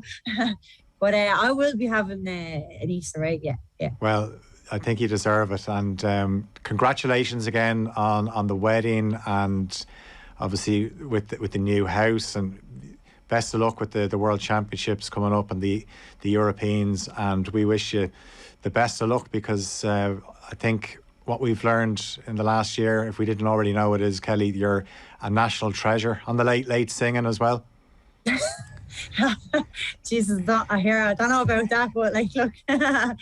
But thanks very much. I really appreciate it. Thank you. All right. Thanks a million for your time, Kelly. Thanks a million. Thank you for having us. No worries at all. That's Olympic boxing champion Kellie Harrington, who was on hand today to launch the Spar Community Road Trip. All community groups nationwide are invited to apply for a chance to apply for €10,000 in funding and a chance to spend time with Kelly as she tours Ireland on the Spar Community Road Trip. Applications will open on Wednesday the 20th of April and will remain open for a period of 4 weeks until Friday the 20th of May. OTB AM. This is OTB Sports Radio. Literally, she had the whole final third of space. You would kill her. Keep up to date with the latest WSL action and the biggest interviews. On our own shores, obviously, smaller crowds, but no less excitement in the WNL this week. I mean, there just seems to be a team full of winners. Being on top of the league doesn't faze them. That's where they expect to be. At this point, yeah, I think I'm tipping Chelsea. Subscribe to the Koi Gig podcast stream on the OTB Sports app now. FBD Insurance knows this sound spells trouble for van drivers. But if you're an existing FBD customer, you'll get 15% off a new van insurance policy. It's how we're keeping you and your van on the road. Visit fbd.ie or contact your local branch. FBD Insurance. Support. It's what we do. Terms and conditions apply. 15% discount available on new commercial motor policies only when an existing FBD farm, business, car or home policy is in place. FBD Insurance Group Limited, trading as FBD Insurance, is regulated by the Central Bank of Ireland. Commercial motor insurance is underwritten by FBD Insurance PLC. OTB AM. With Gillette. Get into your flow with the new Gillette Labs Razor with exfoliating bar. It's a brilliant front cover on the Irish Sun this morning. It's a wanted poster. It's the three Cunningham's, and the headline is "Cartel Chiefs Have Price Put on Their Heads. Gangsters Hit with Flight Ban and Sanctions." I'm delighted to say Stephen Byrne, the crime editor of the Irish Sun, is with us to explain what is going on. Stephen, good morning to you. How are you? Good morning. How are you? All good? So this morning, Bob Aram is on News Talk Breakfast talking about how he was shocked that the Cunningham's had any business in America, and as a result of that, he is now cutting ties with Daniel Cunningham. I think the rest of the world had a fair idea that the Cunningham's had been named in the Irish High Court, and so therefore nothing new was actually learned about their activities yesterday. But what was new was the interest at such a high level of the American authorities, and that seems to be a game changer in this whole thing, Stephen. Well, absolutely. I think the press conference yesterday was one of the most surreal press conferences I've ever witnessed in my time covering journalism. I think no one thought for a second that the United States government would issue a $5 million reward. Oh, you've just gone on mute there, Stephen, for some reason. Maybe you might have a little quick look at getting his line back there. So we're talking about the press conference yesterday where the range of sanctions that have been issued against the Cunningham's was made public, and indeed the high level of the US authorities, which is definitely a game changer in terms of Cunningham standing in the world of boxing, and is going to force the boxing authorities, the broadcasters and the fighters themselves to take action when it comes to their involvement with Cunningham, and you would expect by implication MTK as well. So we'll talk about the fallout for this over the next while. We're just I think dialing Stephen Byrne back up there to see if we can re-establish connection with him there. But so it is actually on the front of all of the newspapers this morning. The wanted poster, I think, is also on the front cover of the Star. Yeah, most wanted, $5 million US, and they've obviously got the US, the DEA badge in the top corner for that one. And I think the point about this is that, so we can go back to Stephen there. Sorry, Stephen, you were just saying there that maybe to start again, what got the American authorities interested to the level that they had that press conference yesterday? I think following the Regency Hotel and the numerous murders that took place in Ireland and Spain afterwards, there was a commitment by the Gardaí to dismantle and totally disrupt the activities of the Kieran organised crime group. And I think Following that, the Gardaí realised that this was an initiative, a project, a strategy that couldn't be done by themselves. So they had to engage their international partners. And as a result of that, they engaged in discussions with the authorities in Holland, in Spain, Europol, and then indeed America, because I think globally law enforcement now sees that the threat that the Cunningham gang has posed, because they're no longer just an ordinary gang coming from Ireland. They've built up this huge power base, this huge wealth of resources that they have at their disposal. And the enforcement agencies in America could see that, and they even said yesterday about how dangerous they were, how they engaged in drugs trafficking, arms trafficking, and also in murder. So I think it needed a coordinated approach to bring down the Cunningham cartel, because obviously the law enforcement agencies realize that they do pose a serious threat. And when you have the US authorities on side here and to show their commitment to bringing them down, because they do have a threat globally, and to equate the Cunningham gang with Mexican drug cartels, Russians, and also Japanese mafia, I think it shows the level of cooperation. And I think this is what was needed to eventually bring and destroy and dismantle the Cunningham organised crime group. So obviously yesterday is important in signifying to the world that you shouldn't be doing any business with the Kinahans.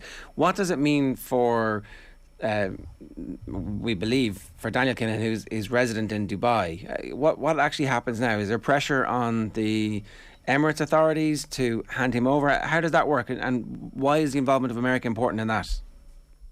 I think it's very important. So it is, because Daniel Kinahan obviously moved to Dubai, following the incident at the Regency Hotel.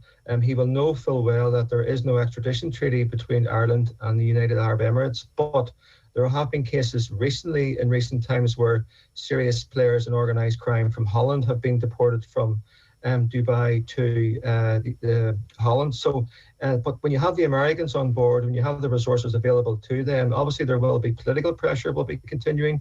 We heard the Taoiseach yesterday talking about the Kinahan organised crime group, the possibility of another reward coming from the Irish government. So, the pressure has already been put on the Dubai authorities. But I think when you have the Americans getting involved, I mean, the decrees issued yesterday were from President Biden himself, that he has the authority to issue these decrees. So it shows the threat that the Americans are taking this. So there will be untold pressure put on the authorities in Dubai to take action against Daniel Kinahan.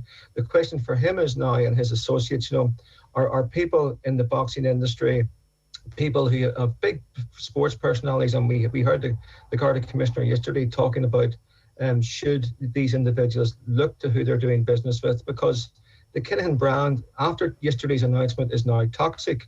Are people really want to go and do business with someone who has a $5 million bounty on their head? So a lot of questions remain to be answered here, and there's no question that there is huge pressure on Daniel Kinahan and his associates at this moment. Do we know what triggered the American involvement and the announcement yesterday? Is it anything to do with the fact that the Biden administration have strong links with Ireland, that maybe some calls were made, can you help us out here? Was it anything to do with that, or was this always going to be part of the, was it just that the body of work reached a point where the American authorities were comfortable to say, okay, we're going to do this now? I think we heard at the press conference yesterday, we heard about the Garda Commissioner and Assistant Commissioner John O'Driscoll talk about the high-level negotiations and talks that have been going on since 2018. Indeed, when the Garda Commissioner took up his position in 2018, one of the first briefings he had was with the Assistant Commissioner John O'Driscoll, who spoke about the desire and briefed him on the threat posed by the Kinahan cartel. And I think from then onwards, they realised that they did need the support of other law enforcement agencies, and that included the support of the American government and the American administration. But in recent times, you've had senior Gardaí travelling to America. Last year, there was a liaison officer appointed to Colombia, also a liaison officer in Washington. Oh, that line's just gone again. That is Stephen Breen, the crime editor of the Irish Sun there. We were nearly finished that item anyway, so we'll leave that there for now. But that is the story this morning, and as I said, Bob Arum has been on News Talk Breakfast. He's been talking about, so I don't know if you remember, but Bob Arum was basically saying that Daniel Kinahan's an honourable guy, and that was his understanding of it, and the stuff in the press was stuff in the press, and he had no evidence or anything about it. Well, obviously nobody can say that anymore, because the US government has Stephen Breen put a bounty on Daniel Kinahan's head. So just have a listen to this. This is Bob Arum, legendary boxing promoter, founder of Top Rank, the CEO there, a man who's literally seen everything in the game all the way back to Muhammad Ali, and who's been centrally involved in trying to put together the big heavyweight fights, the big super fights, particularly the Tyson Fury, Anthony Joshua fight, which never happened. But here's the conversation that Bob Arum has been having this morning with Shane Coleman of News Talk Breakfast. We pick it up here after he'd stated that he last dealt with Daniel Kinahan just 2 or 3 months ago. But I put it to you that if you're banned from doing business with US corporations, US companies, it's very difficult to have a future in boxing promotion. Well, I think that's fairly obvious, and also there is, as far as the UK is concerned, which is the second biggest boxing country in the world. Sky has and BT have made their position clear on Kinahan, that they want nothing to do with him or his people. Obviously, you're involved in this huge fight, Tyson Fury fighting on Saturday week. You're promoting it as you've done many times over the decades, promoted huge fights. Did Daniel Kinahan ever have any involvement at all in this upcoming fight? No, absolutely not. Absolutely not. I have partnered with Frank Warren of Queensberry, as we have in the past. And Frank and I, between us,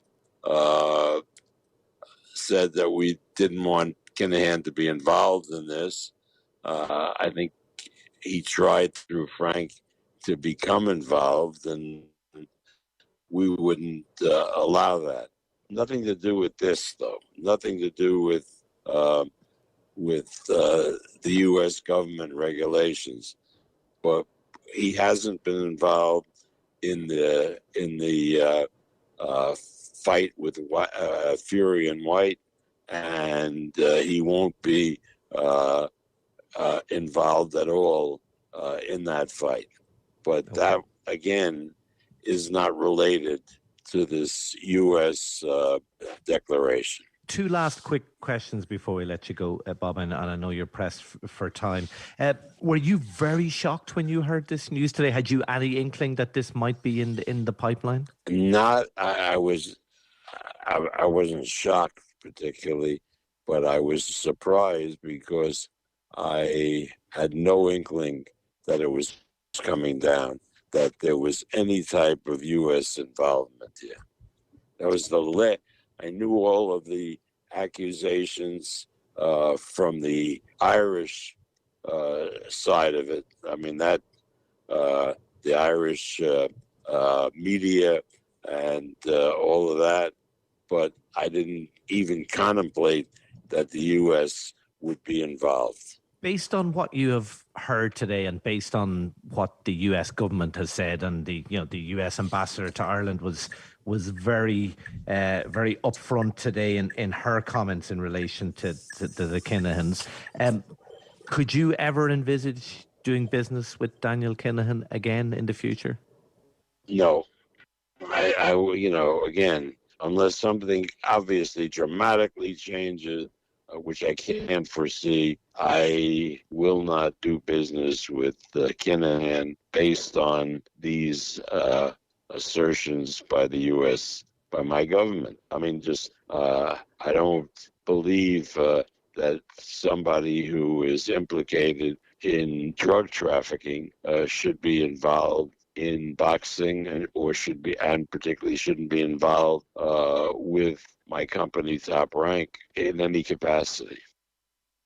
Bob Arum having a road to Damascus moment yesterday that's this morning after the press conference yesterday about Daniel Kinahan. It was okay when it was Irish kids that were, getting sucked into the murder and drugs game, but when it's going to be American kids, no, Top Rank, not interested because, it's a bit too close to home. So good old Bob Arum there, 90 years of age, still going strong, still centrally involved in everything that's happening in the world of boxing, and denying that Kinahan has any involvement in the upcoming fight, which is, 10 days away, 8 days away at this point. So a series of interesting press conferences to come, particularly for Tyson Fury. And I actually expect a Twitter video from Tyson Fury to drop in the next 24 hours or so, where we get to know what he thinks about the situation. And it also leaves MTK Global in an interesting spot with all of the boxers that they control and the who's who list, particularly of Irish boxers who are involved with MTK. So it'll be very interesting to see what happens over the next while with that. John Duggan, good morning to you. Yeah, hi Ger. I'd love to ask Tyson Fury if he now is uncomfortable with any of the past pronouncements he's made. I suspect he won't be. I suspect that he's going to say, well, I don't want to second guess what he's going to say, but he has very much been a fully signed up member of the support group here, and maybe he changes his tune now, but maybe he doesn't. I think he has to answer the questions next week. And it's interesting that Bob Arum said in that Drew Francois and Daniel Kinahan was looking to get involved in this fight. And Drew Harris, the Garda Commissioner, yesterday in that press conference warned those involved in sport and in boxing to examine any relationships they may have with Daniel Kinahan. I would make the point that what was implicit is now absolutely explicit. And if you deal with these individuals who have been sanctioned, or these entities which are being sanctioned, you are involved in a criminal network. I would ask them to look to their own business, the probity of their own business, and then their relationship with their fans. And really, is this something that they want to be involved with in terms of their legitimate business? And I would think the answer to that is a resounding no. You now have the weight of the world's police, the 5 million you see it on the screen, the US involved, all the agencies. And I thinking to myself when I was looking at this yesterday, well done Barry McGuigan for, at the time, coming out in that Panorama documentary, and the bravery that he showed to call this out when he did. Yeah, there wasn't a whole heap of people. No, nobody else at that point doing that. So now here's the thing, right? So what did the boxing authorities do? Because it's lawless, as Kieran Cunningham said on the show last night. It's the Wild West. Like, you can be an advisor. And how do you prove you're not an advisor? Do you know? Yeah. So look, I think that there's probably been a lot of code in the past as well, as about when Daniel Kinahan's involvement in boxing was being praised for someone who was capable of getting deals done. That means giving money. Like, that's code for you put the biggest purse on the table. And so what was the point of that? And what was the rationale behind that? What was the public relations strategy behind that? Like, bear in mind, there was a period of time when if you said anything connected to Daniel Kinahan's involvement in boxing, that legal letters were being issued, and they were very carefully trying to legitimise that aspect of his life. And it feels a little bit like the whole point of getting involved in boxing was to kind of take a step away from what happened yesterday, and to prevent what was happening yesterday. And that's why the involvement of the Americans is so key to this, because it means that Bob Arum didn't give a shit at all about anything that happened. American law is the only law that matters in his mind, and that's clear from the interview. And in the world of boxing, that's true too. And so what this does now is it prevents any legitimisation of that reputation, and that it'll have brand. Everybody running for the hills. Yeah. So, and what happens to MTK? That's going to be very interesting. What is the future for MTK? Because they were like, oh, nothing to do with us anymore. And then actually around 2020, it was like, no. So not only was he our founder, he is now back involved helping our fighters again in a personal capacity. Will MTK be rebranded under a new name, I wonder, very soon? Well, it's very interesting to see what the future of that is. And also the relationships with the broadcasters. What the broadcasters' answer to this will be. Yeah, well, the broadcasters were all very scared of what had happened over the last while, but then it disappears again. But you now have the biggest fight in the world happening next week, and one of the guys is constantly in photos, constantly telling everybody how great Daniel Kinahan is, and it's just the story will continue to ratchet up and ratchet up. But yeah, so look, obviously we're going to continue to cover that over the next while. I guess there are some other stuff going on. Well, Ten Hag has got the United job. It's 99% now. I think it maybe would have been about 70% last week, but he's got a 3 or 4 year deal. Steve McLaren's name, interestingly, being mentioned as a backroom staff member, which I think would be good for United. Now, I know the world has moved on since he was there in 99, but he was a treble-winning coach. Robin Van Persie's name being mentioned. He will not have full control over transfers. There will be a director of football. Look, but he's got the gig. 52-year-old. What you do with Ronaldo? That's the key thing. Boot him out. Yeah. That's the thing that they got. Like, Ronaldo has not worked there in my view. One of the best results in Irish women's football history, if not the best, yesterday. 1-1 draw against the Swedes. Katie McCabe with a goal. Georgia, Finland, Slovakia to come. Chelsea, to me, they blew it in the first leg against Real Madrid. As well as they did last night, it was always difficult to pull it out in the Bernabeu, and we saw Modric setting up that goal, and then Benzema again scoring. And so what it means now is that City, Manchester City, if they get through against Atletico tonight, the 1-0 lead that they bring to the Wanda, and Ruben Diaz could be back, will play Real in the semi-finals, and Liverpool, we'd have to think, are through against Benfica. Or else it's a Madrid derby over 2 legs in the semi-finals, which would also be sensational. Yes, and Atletico just can't get past Real at this stage of football. They can never get past them, which is kind of sad in a way. But so Liverpool via Real, Unai Emery, once again, it was so maligned, I thought, unfairly as well at the time, and given out about the way he said words and that kind of thing. And like, he's proven himself as a top manager, knocking out Bayern Munich 2-1 on aggregate. So that's what's going on tonight. 2 matches kicking off at 8 o'clock, and that's pretty much it. Like, racing at Gorham Park, lots of Gaelic games action. I'm not too comfortable with the way the championships just suddenly appeared on us, and then it'll be over by July. I just find this whole thing a bit ridiculous, really. There's so many other things going on. I felt, Ger, like last weekend was the biggest weekend in sport, completely. You had the Masters, you had the Grand National, you had the Champions Cup, you had Man City Liverpool, you got City Liverpool in the Cup semi-final this weekend, you got Champions Cup, and you got the Championship kind of pushed in there, and it'll be forgotten about on Monday morning. The Ireland champions are out on Saturday evening. Yeah, and then the following week it's Go in Mayo, and the hurling round robin starts, and you're not going to get the attention, and you're giving away your attention in August, September. It doesn't make sense to me. And there's not that many games. Proposal B would have been a good idea. Anyway, sure, look, we're going to die talking about GAA fixtures. Yeah, we are. Yeah, we as you said, it's Chinatown.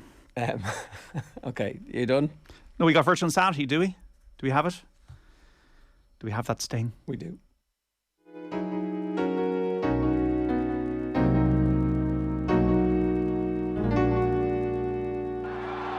You have entered Power Drive. Oh, wow! So we're going to up the road to Hilton Head in South Carolina for the RBC Heritage, which begins tomorrow. The tally at the moment is a profit of 12.6%. So the Masters wasn't great. Cantlay and Peters were a bit floppy. But McIlroy was second. Larry was tied for third. We had them as well. So either of those could have won and it would have been an amazing week, but it wasn't. So we got a quartet of golfers this week. I'm feeling so confident about the headline tip this week, which is Matt Fitzpatrick. Loves this course so much that he's got a head cover of the Lighthouse on one of his drivers. Went there as a kid. He is now playing so well on the US Tour. 7 top finishes, 7 top 20s in his last 8 starts, 14th at the Masters. Top of all of the statistics this year is Matt Fitzpatrick on the US Tour. He's 20 to 1. We're going to put 6 each way in him. He was 4th in this last year, but the year before he had 4 rounds in the 60s to be 14th. Matt Fitzpatrick, to my mind, is tailor-made to have his maiden US PGA Tour win this weekend at the Heritage. So he's the headliner. Secondly, Duggan for 3 each way, 125 to 1. We backed him in this last year, and he was 7 under par through 10 holes of the final round, finishing it with a 66 for a tie for 33rd. It's a Pete Dye design, this course, and Doug Gim plays well on these types of courses and was 6th of the players only a month ago. So Doug Gim is a really good ball striker, and I think could outplay, as it were, his price of 125 to 1. And the final two, Patrick Cantlay's 20 to 1. Give him another chance. Has been third twice here and 7th in 4 starts. And he's one of the best scramblers on tour. Patrick Cantlay, who I felt now when I think about it was too undercooked, didn't play enough coming into the Masters. He's 20 to 1. And Denny McCarthy, They got the Irish name 100-1 for 2 each way. The best putter on tour for 2 years in a row, but playing a lot better from tee to green recently. Has had 7 top 25s and 16 starts and was 13th in this last year. Denny McCarthy 100-1. So Denny McCarthy, Patrick Cantlay, Duggan, and the headline this week, folks. I'm so confident about Matt Fitzpatrick. The heritage. John, good stuff. That's this week's Virtual Insanity. You can follow that at otbsports.com. You'll get more from John across the day on otbsports.com. And of course, you can hear him on Saturday afternoon from 1 o'clock live on Off the Ball on News Talk. Now, I just want to read this text. Dahlia Shocknessig says, well done, the girls in green. Backs to the wall, bravery to earn the point. My daughter was going crazy with nerves watching it. Emma Byrne, good morning to you. How are you? Good morning. How are you? I think a lot of people had, particularly when there's just these flashbacks to countless times in Irish sport where there's a free kick right in front of our goals. The clock is in the red. It's 94.5 minutes. It was only supposed to be 4 minutes. But this time, the goal didn't happen and we get away with the 1-1. And it's like a big, big moment for this team. Massive. It was a huge game. Probably the most important game in Irish footballing history, women's anyway. But I was the same. I was watching it with Olivia O'Toole. And we were just like, I have a really bad feeling about this. And we couldn't watch literally the last 10 seconds. But it was totally deserved. I mean, it was a fantastic result. Absolutely brilliant. That with the result, Finland, Slovakia drawing, it's looking really, really good for the girls. You know the quality of this Swedish team really well. They play, I think the vast majority of them play in the Champions League. What's the difference? Like how far behind are we technically at this stage? And maybe just put some context around how good a performance it was from us from a team perspective to be able to match them last night. Yeah, no, it was an unbelievable performance from our girls. But Sweden as a team, I mean, they're ranked number 2 in the world. They got runners up in the Olympics twice. They won the Algarve Cup 3 times. They're up there with the best teams. But in regards to the difference between us and them, there isn't much, to be honest. They're very, very direct, very fit, very physical. And they keep the ball very well. The midfield keep the ball very well. And I think that might be a little bit of the difference there, because when we won the ball back, we were struggling to keep it. And we were so, in defensive mode. We were so deep that it was very difficult for us to keep the ball. And that was the main difference, because when we did manage to do it a few times, we were very threatening and Sweden were very worried.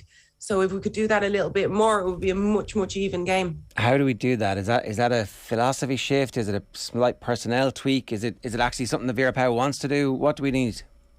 No, she definitely will want to do it. I mean, it's going to be easier for the girls, and it's really difficult to play the way they played last night for 93 minutes. And the girls will be absolutely exhausted today. They really put in a shift.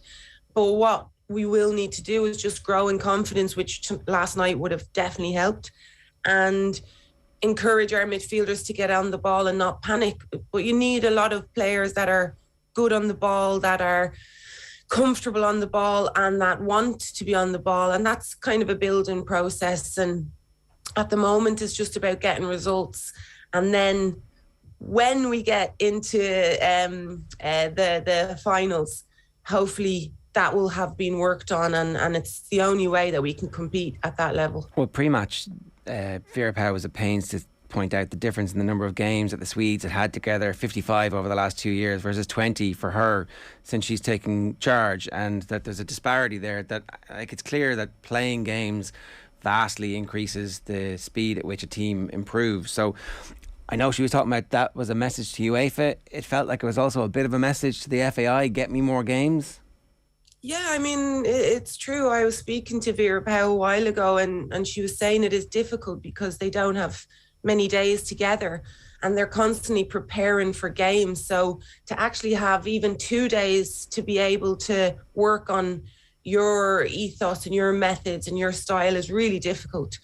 And yeah, it probably will take some funding and some time to get all the girls together and try and get those training camps or wherever it is. And that is very difficult. And yes, Sweden have played together for a long, long time. And I think their average age will be 27, 28. So, they're all around the same age, the same generation. They've played underage together, and that team have been together for a very long time. and ours haven't, and a few of them have, but the bulk of the team haven't. So yeah, it's about getting in the group that you want to work with and keeping that group and trying to keep them fit, and that's a quite a heavy task as well. And just improving the strength and depth is the other aspect of that as well. However, that has to happen. Yeah, whether it's you recruit from abroad with the Irish grannies. Or you try to bring up the younger ones, and we have a very young team at the moment anyway. But we also have a few injuries as well, which is going to be a big difference for the next couple of games, especially in defence. We had Megan Connolly playing back there as a centre back. I'm sure she was as surprised as I was when she was told. But you have Diane Caldwell injured, Megan Campbell, who is a massive, massive advantage for any team with that throw-in. I mean, it's probably one of the reasons Liverpool got promoted at this stage so early on in the season. And yeah, so we need to add more players to that squad, and it's only going to get better. And with the likes of Katie McCabe and Denise O'Sullivan in midfield, that keeping the ball aspect in midfield is very realistic, and you just need to try and get maybe 2 more players in there that are comfortable on the ball, and that will really work for Ireland. Yeah. What about the goalkeeping position? This is something that we've kind of struggled with for a while, since you left basically, and it looks, I'm still not sure if Vera Pauw knows exactly what she wants. She kind of said it was a brave decision to go with Courtney Brosnan last night, but actually it wasn't that brave, because Courtney Brosnan played really well. No, but as a selection point of view, it was really brave, because Courtney Brosnan hasn't played games for Everton. She's really rusty in relation to games, which is so important for a goalkeeper. And when I seen the team sheet, I was surprised again. I was like, she's really sticking with Courtney Brosnan, and I don't see her in training, so I don't know what she's like, but I just think it's, it's a bit of a worry if a goalkeeper specifically hasn't played many games. But she was the player of the match for me. She was absolutely fantastic. She looked really sharp. So I was eating my words completely. And she was just fantastic. And particularly that save towards the end, around the 70th minute, down to her left, was just unbelievable save. And you could just tell that she wasn't going to concede an easy goal. And it was an unfortunate thing that she actually conceded it all, because actually, I woke up this morning feeling a little bit robbed and feeling a bit disappointed that Ireland didn't get the whole 3 points. But, 1-1 is a fantastic result as well. Tell me, if you were advising her and pointing out that there is a chance to be part of a team that goes to a World Cup, would you be saying, look for a move, try and find somewhere where you can be first choice? Or is it actually more important to knuckle down at Everton and try and, I don't know what the difference between her and the current Everton goalkeeper is, or if there's any chance for actually supplanting her, and if maybe playing international games is going to help. So what would your advice be? Well, I'd advise her to have a chat with the manager. There is a new manager gone in there. They're fairly low on the table. They're fighting relegation. I mean, it looks like Birmingham are going to get relegated, but Everton are down there. So I'd be certainly telling her to knock on the door. Something's not working there. And also with her performance last night, as soon as she goes back into the club, she needs to have that conversation, because she needs to play. And I'd be telling her, you need to play, and you need to speak to the manager, and you need to be fairly sure and confident that you're going to be a starting goalkeeper. And if you have any doubt at all, you need to move. Her contract is up this year, the end of June. So I'd be surprised if she stayed there, to be honest, considering the amount of games or the lack of games she's got, because as a goalkeeper, it's really difficult to sit on the bench, especially if your team are losing. And, maybe the goalkeeper's not having the best of times. So hopefully last night will give her that confidence, because it might take that for her to be able to go in and have that conversation. Yeah, she's gone in from a position of strength. I've just gone up against literally the second best team in the world, and more than held my own, ended up player of the match. Come on, give me a go here. Yeah, exactly. She was playing the cup games and they got knocked out fairly early. And a lot of managers like to do that. They like to give the league to one keeper and the cup to the other, and they stick with it. but it's not working for them. So she's a really good fighting chance of, going in there and getting her position. But she needs that conversation. If she's already had it, maybe she's already had it. And maybe she's already looking for a new club. And will there be much clamour for her? It looks like she's good enough to play at that level in the top division in England. Yeah, and it's difficult. There are a lot of really good goalkeepers in the WSL now, and there aren't many teams. So, I mean, she's definitely good enough. Looking at how she was last night, she's good enough. And managers will be watching that. So I definitely think there'll be a couple of teams, definitely willing to sign her. But she has to find the right place as well, the right coach.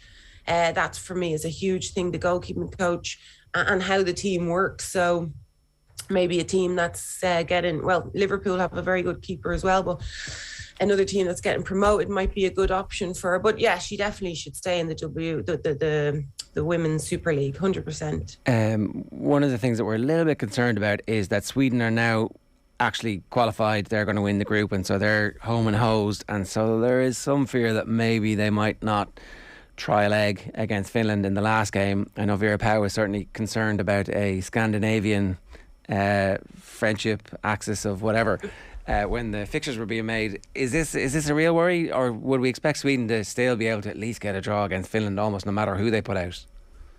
I mean, it's always a concern. Like, they definitely won't have that edge, that they had last night, for example, because they were worried about not qualifying last night.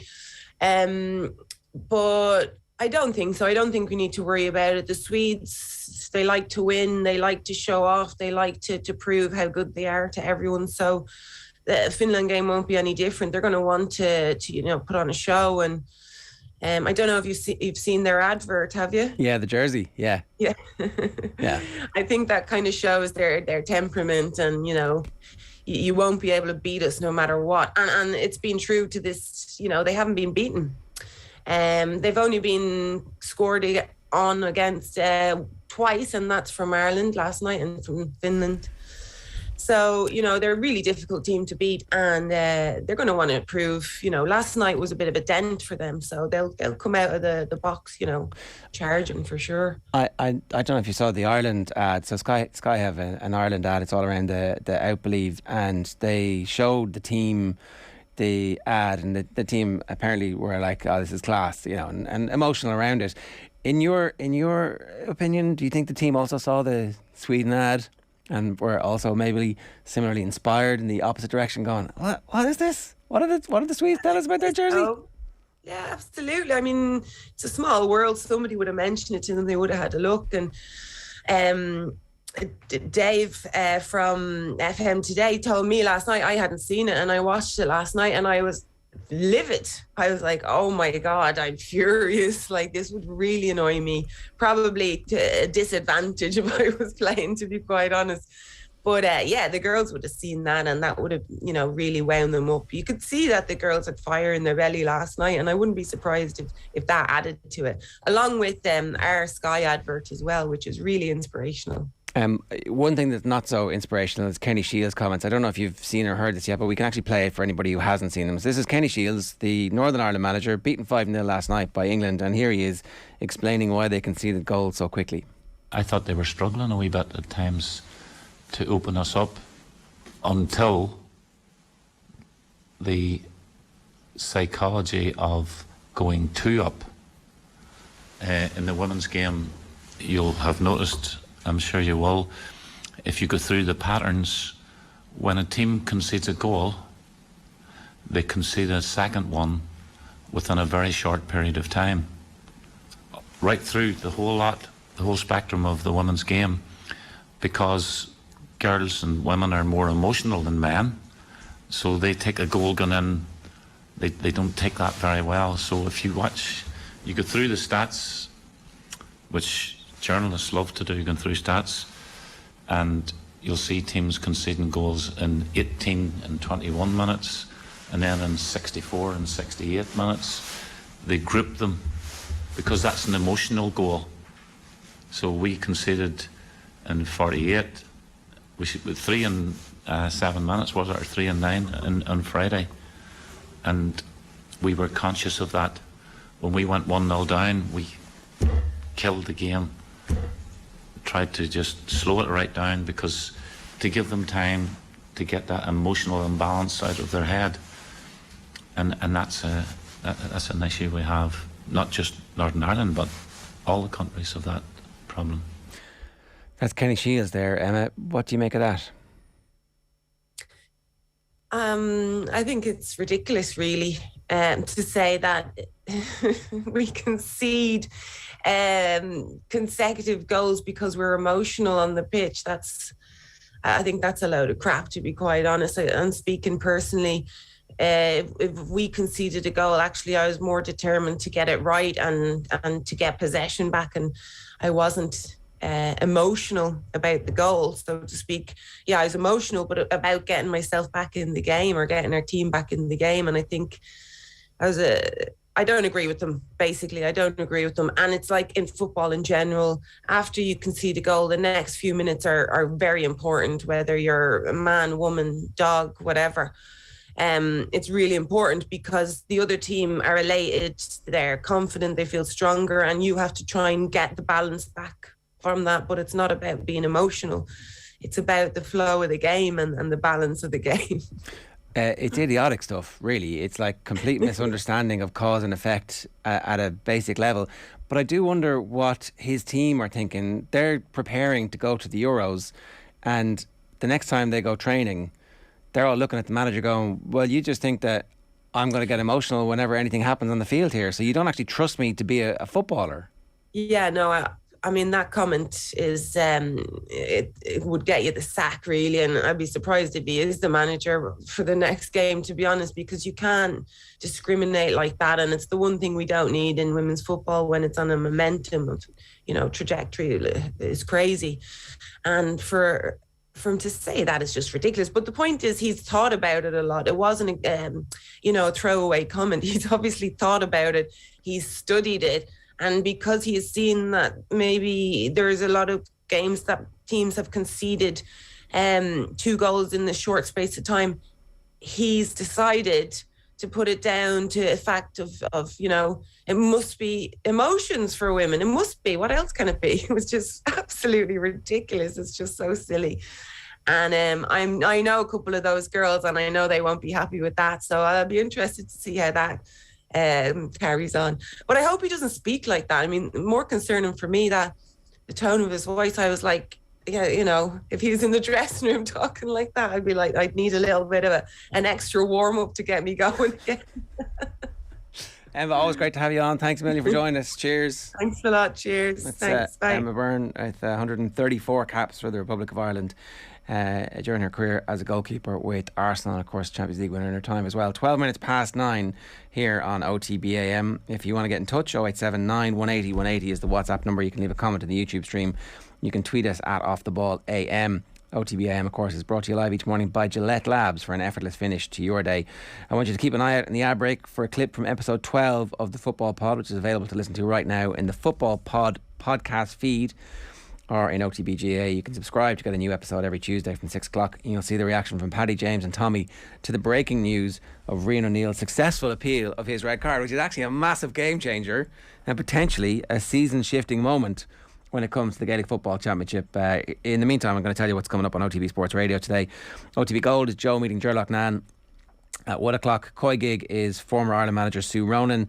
Our retro panel is dealing with disappointment, and OTB Gold is inside Harrington's gaff. Andy Friend is up next. OTB AM on OTB Sports Radio, Ireland's first and only sports radio station. Marginal gains, XG, top speed, recovery, what's it all about? Want to improve but don't know where to start? With more data than ever now available, OTB Sports have teamed up with Whoop to cut through the noise and help you raise your game, no matter the sport. OTB Sports are delivering the metrics that matter. Meaningful metrics in partnership with Whoop, the personalised digital fitness and health coach that helps you unlock your inner potential. See whoop.com for more. Follow OTB Sports social channels for the best insights and stats this season.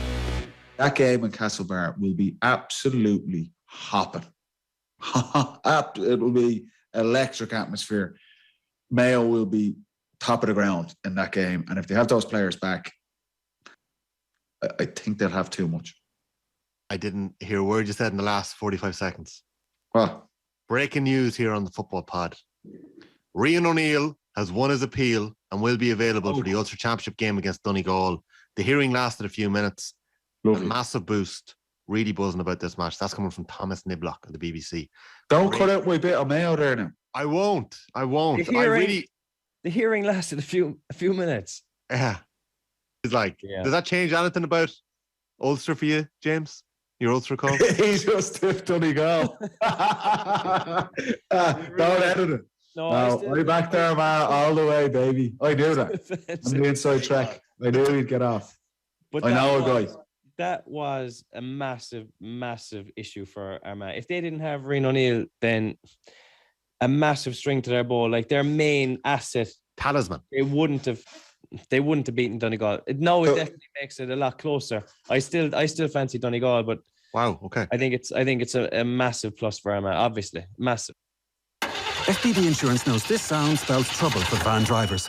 But if you're an existing FBD customer, you'll get 15% off a new van insurance policy. It's how we're keeping you and your van on the road. Visit fbd.ie or contact your local branch. FBD Insurance. Support. It's what we do. Terms and conditions apply. 15% discount available on new commercial motor policies only when an existing FBD farm, business, car or home policy is in place. FBD Insurance Group Limited, trading as FBD Insurance, is regulated by the Central Bank of Ireland. Commercial motor insurance is underwritten by FBD Insurance PLC. OTB AM. With Gillette.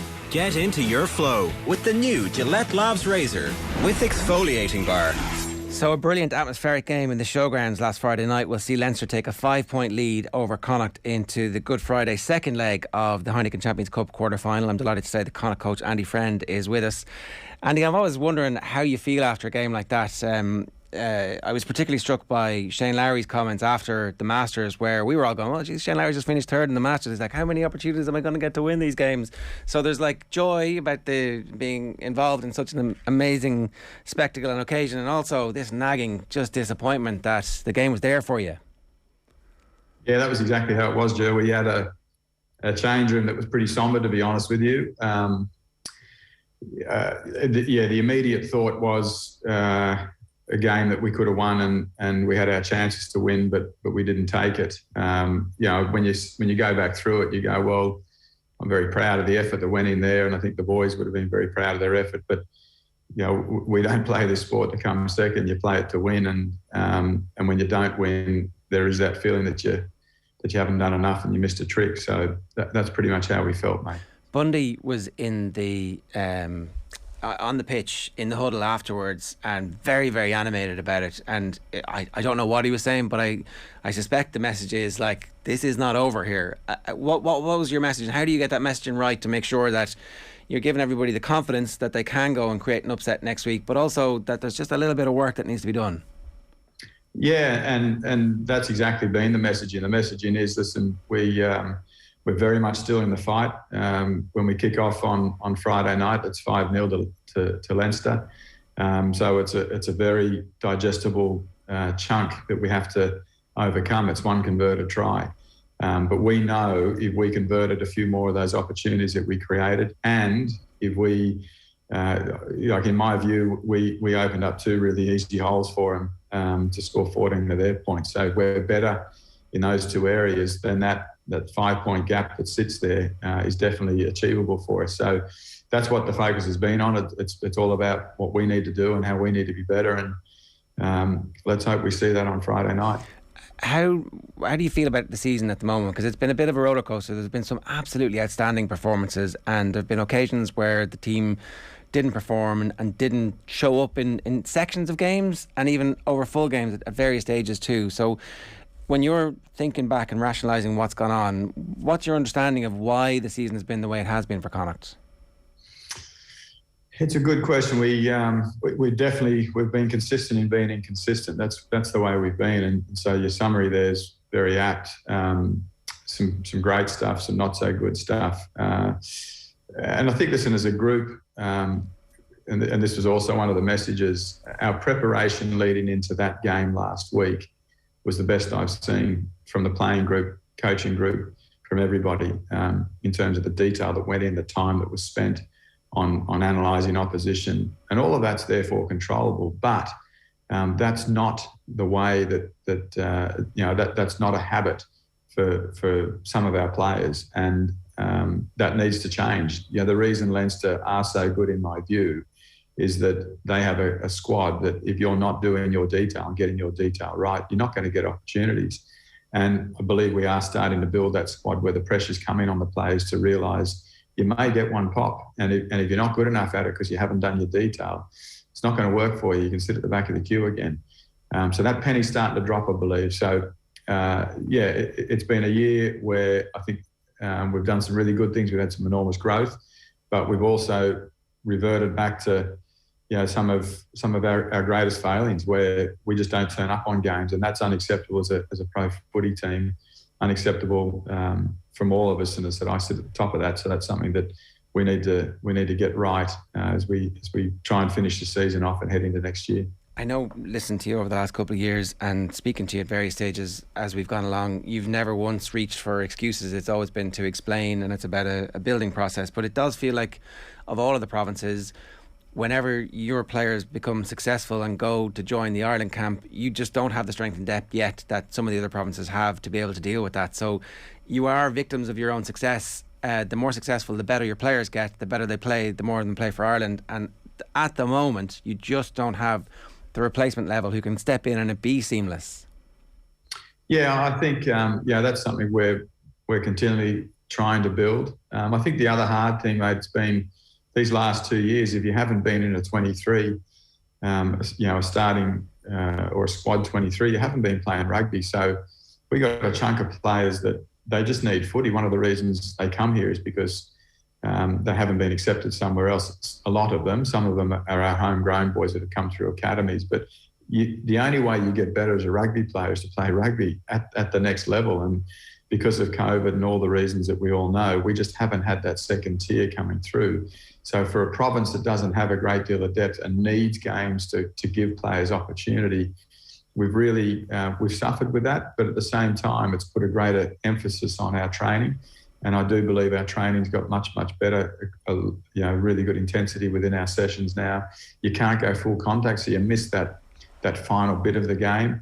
But I think we're building nicely to set it up really well for next year and years to come.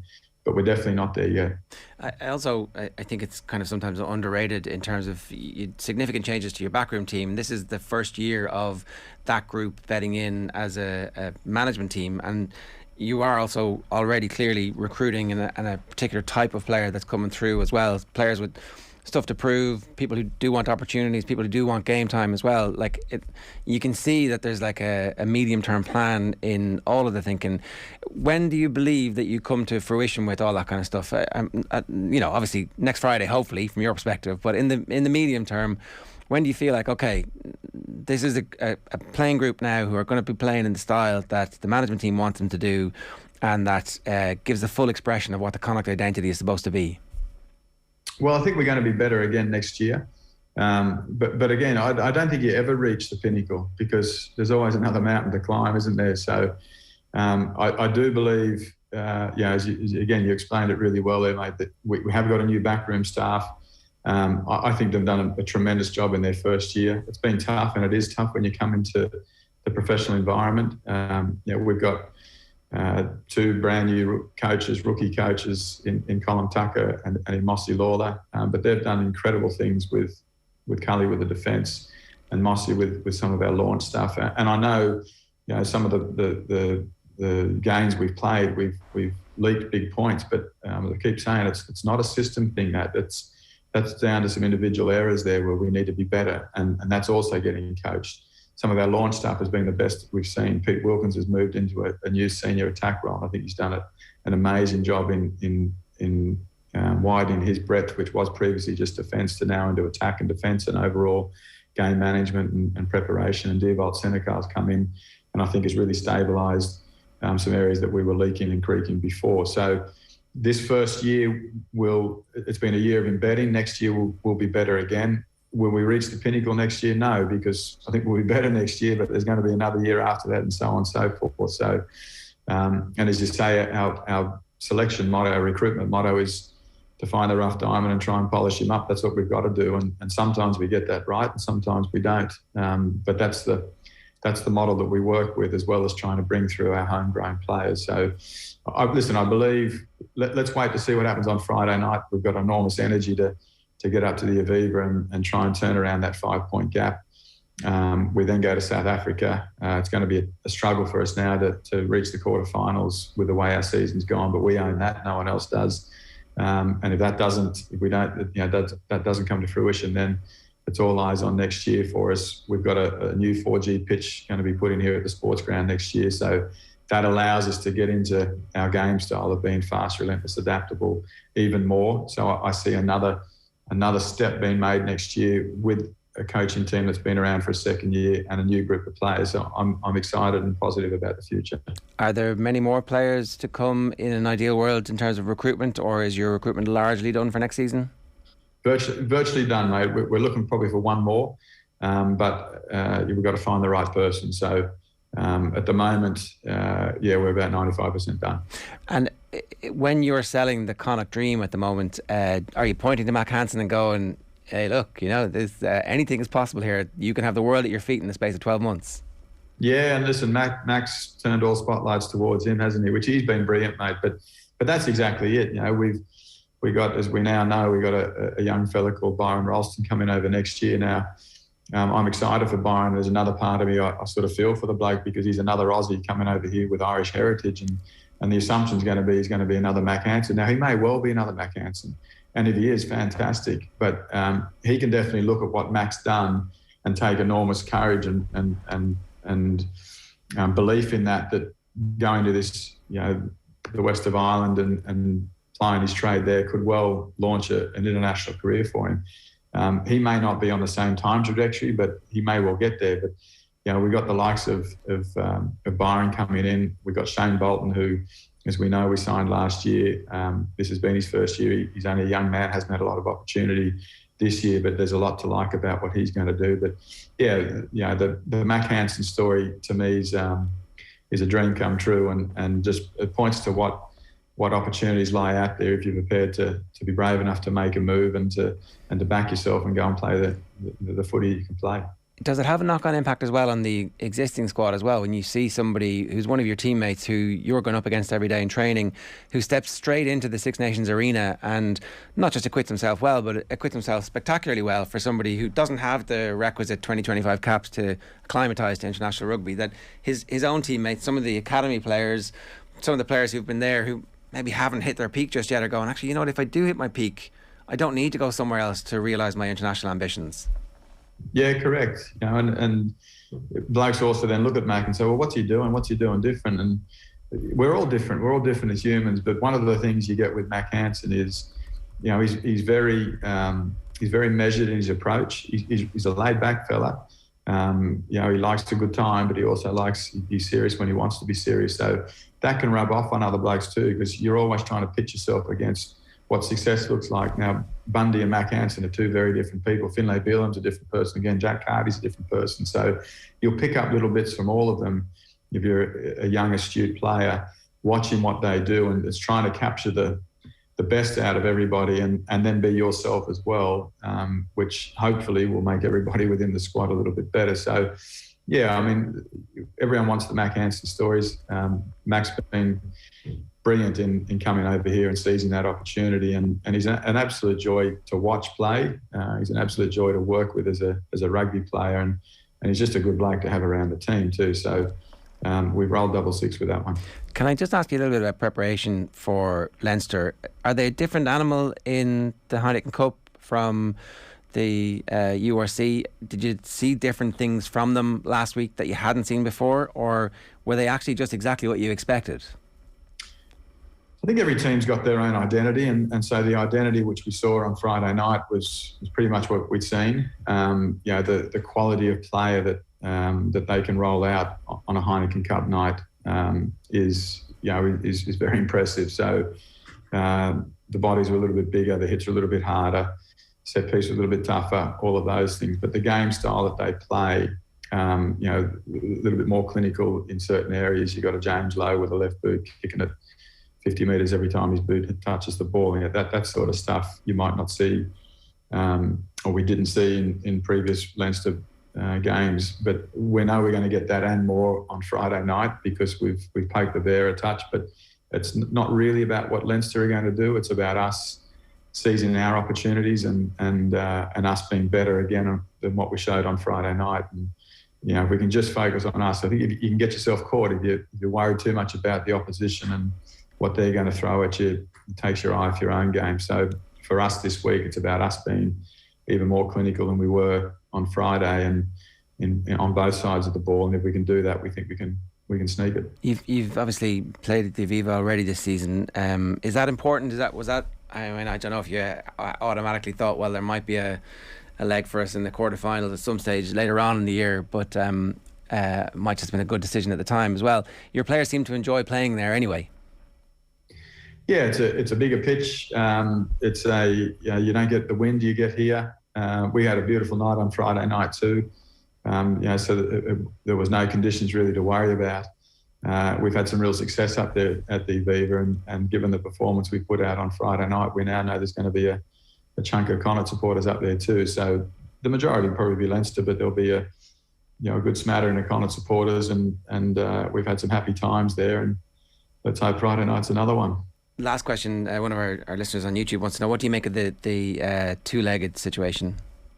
I don't mind it, mate. I think it's you look across the board at the top 16 or the last 16 now, and most games are still very much alive. So it adds another flavour, doesn't it? I'm actually I wonder whether they shouldn't start the scoreboard with what the aggregate difference is when you kick off. That'd be pretty cool too, I reckon, just to keep everyone aware of what the scoreline is. It might hurt you if you're a Bordeaux, for example, where La Rochelle have got a fair few points on them at the minute. But I quite like it. I think it's a neat system, and we'll love it even more if we can go one better on Friday. Well, listen, Andy, we wish you the very best of luck. You're doing a great job. Thanks a million for joining us. Cheers. Good man, thank you. It's Andy Friend there, the Connacht coach, ahead of the game against Leinster this Friday, which you will be able to hear on Off the Ball. We'll also be bringing you the Munster Extra game on Saturday. OTB AM is brought to you live each morning by Gillette Labs for an effortless finish to your day.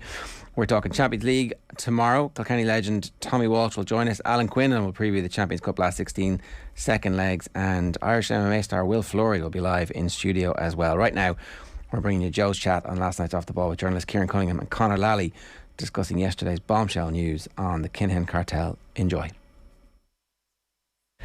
In the meantime, though, we're going to turn to what was quite an extraordinary press conference in Dublin City Hall this morning, and it amounts really to unprecedented international action against Daniel Kinahan and the Kinahan operation at large.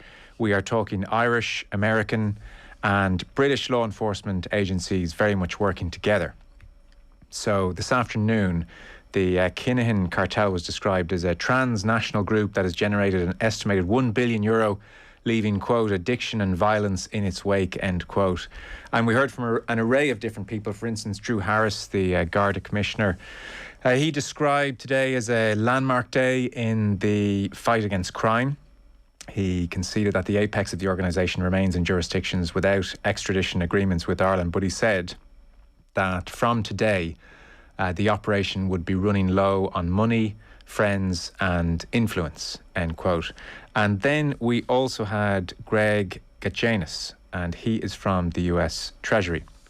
So Gachanis outlined sanctions on 7 leaders of the crime group and 3 related companies. One of the companies, a boxing management consultancy as well. And he added, and this was an eye-catching piece of detail, I think, or context. So he said from a US perspective, the Kinahan cartel was now being prioritised by US law enforcement in the same way it pursued the Italian Camorra mafia group, the Yakuza mafia of Japan and the Russian mafia as well. So then Claire Cronin addressed the media, US ambassador to Ireland, and she announced that the US government is now offering a $5 million reward for information that leads to the financial disruption of the Kinahan operation or to the arrest of Daniel Kinahan, Christopher Sr. or Jr. And in today's briefing, Christopher Kinahan Sr. was named as the head of the organisation. Daniel and Christopher Jr. is overseeing the drug trafficking activities. We had Matthew Horn then. He was the UK representative. He's from UK National Crime. And he said the Kinahan cartel has transcended international boundaries, described today as a huge blow to the Kinahans. Bank accounts have been frozen. He said they thought they were untouchable. Today also marked the most specific release of information about cartel members, including their addresses, the numbers of their passports, both genuine and fake. For instance, Daniel Kinahan has 5 UK and Irish passports, 3 United Arab Emirates identification numbers. That kind of information was laid out, and it was added as well that authorities in Northern Ireland, Australia, the Netherlands and Spain were also working with the Irish authorities. So that's just a fairly broad sense of what happened today. We're very happy to say Kieran Cunningham, Chief Sports Writer of the Irish Daily Star, is with us. Kieran is a podcast series on the Kinahan involvement in boxing on the way very shortly. We also have Conor Lally with us, the Irish Times security and crime editor. You're very welcome. Conor, I might start with you. Kieran and I would be more afraid with the boxing aspect to all of this. Drew Harris said of the US sanctions, he said they are a heavy blow, if not a crippling blow, to the cartel. How significant was today? How unusual was today? You know, is the US government in the habit of pitching up and offering $5 million rewards in various countries? Yeah, I mean, certainly in an Irish context, Joe, it's highly unusual. I mean, I've been covering crime now for 20 years for the Irish Times, and I've definitely never seen a day like today. So very unusual. The reward that's on offer is $5 million to, you know, any person that can come forward. So technically speaking, several people could get, you know, that amount of money. It's the maximum award the US authorities are also allowed to offer, you know, to sources who can come forward and supply information that leads to the jailing of people involved in, you know, terrorism or organised crime. And I really think there's a sense that the inquiries into the Kinahan cartel in Britain and Ireland had kind of gone as far as they could go here. So if we look back, over the last 6 years since the attack on the Regency Hotel, I mean, pretty much the Irish operation of the Kinahan cartel has been fairly wiped out. You know, there's been a lot of people jailed, other people have had to flee abroad. And in the UK as well, you know, very senior targets have been jailed. We had Thomas Bomber Kavanagh jailed only there last week for 21 years. So really, the sights now are set on what was described today as the apex of the cartel. They're all in Dubai. And there is a sense that the Brits and the Irish on their own are not going to catch a group of people in Dubai, but with the Americans' help, they could. And so we're into that second phase, the international phase of the operation. And you have to have the Americans by your side or else you're going to get nowhere. And we definitely have them by our side now. The sanctions are fairly extreme. And the rewards on offer to people who can supply information are high. So it's a fairly good start. Obviously, though, I will state the obvious here. The leadership of the gang is still free. They still have their money. They're still involved in, you know, professional sport, which, you know, you guys know all about, and obviously Kieran as well. So there's a long way to go here. But the Americans are now with the Irish, and that's a big asset. And maybe expand, Conor, for us on the importance of the US influence. Is that with regard to extradition or the relationship with the United Arab Emirates or what? Yeah, I mean, it's a couple of things. I mean, first of all, the authorities in the United Arab Emirates haven't been very, you know, helpful to An Garda Síochána so far.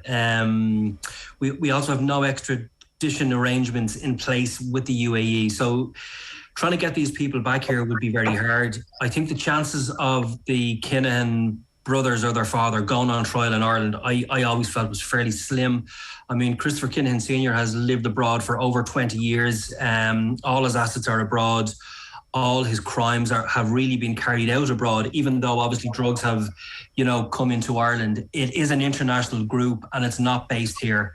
So trying to convict them of crimes that were really carried out elsewhere would be quite hard.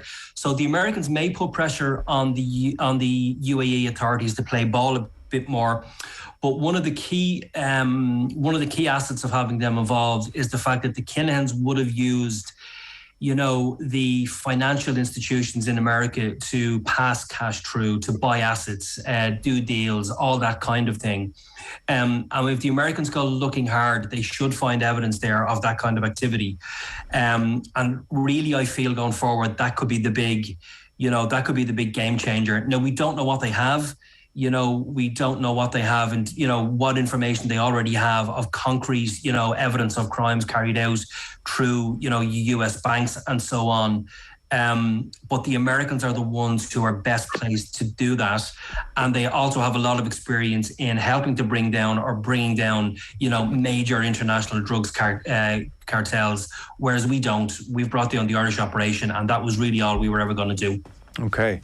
Just to let listeners know, when we talk about some of the US sanctions announced today, so that extends to US banks, financial institutions, companies. It's now illegal for them to do business with Cunningham gang members of the three businesses mentioned this morning. Any money the Cunningham's have in the US or in US banks abroad can be blocked, their credit cards, debit cards frozen. For instance, they couldn't fly on a US airline now as the airlines are blocked from doing business with them.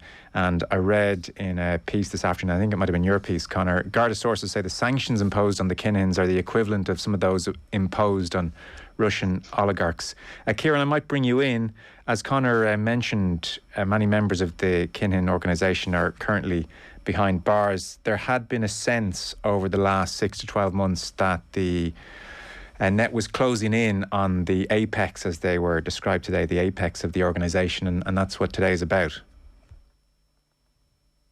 Yeah, that perception might have been there, but at the same time, I think the last few months has seen a concerted effort from Daniel Kinahan to sports wash his reputation again, just like he did in 2020 when there was the release of a documentary of a rap track, both propounding a ludicrous conspiracy theory around the Regency. When you had Tyson Fury speaking out in his favour, etc., that was all orchestrated. He'd been lying very low, and suddenly he was front and centre. And a lot of people speaking within boxing in his favour. And that's happened again. And he agreed, for example, to a 3-hour interview with a podcaster, James English, which was subsequently pulled on legal advice. And I think he has quite an ego, and he's quite arrogant by all accounts. And I think he genuinely, because you have quite a few people in boxing, like working in this podcast series, I've talked to a lot on and off the record, and a lot of them have said he is the most powerful man in boxing at the moment. That very few, he's involved in so many big fights. And I think he had that ambition for a long time that, he would be the main player in boxing. And even though he probably been better off staying in the shadows, he couldn't resist it. And I think the extra glare hasn't helped him. It definitely hasn't helped the sport. And it raises serious questions for the sport in the future now, how they react to this. How, already you see people backtracking, like Bob Arum, who was very vocal in support of Daniel Kinahan in the past, and who, he effed and blinded down the phone at various Irish journalists who asked him about Daniel Kinahan. And Arum has now said that, he wants nothing to do with any companies that are associated with Daniel Kinahan. So there's a bit of ass covering going on already, and people trying to mind their own patch. But I think, it'll be very interesting next week because Tyson Fury is fighting. There will be press conferences, and surely there will be questions asked. Yeah, that's a complete 180 on Arum's part. It was very striking this afternoon.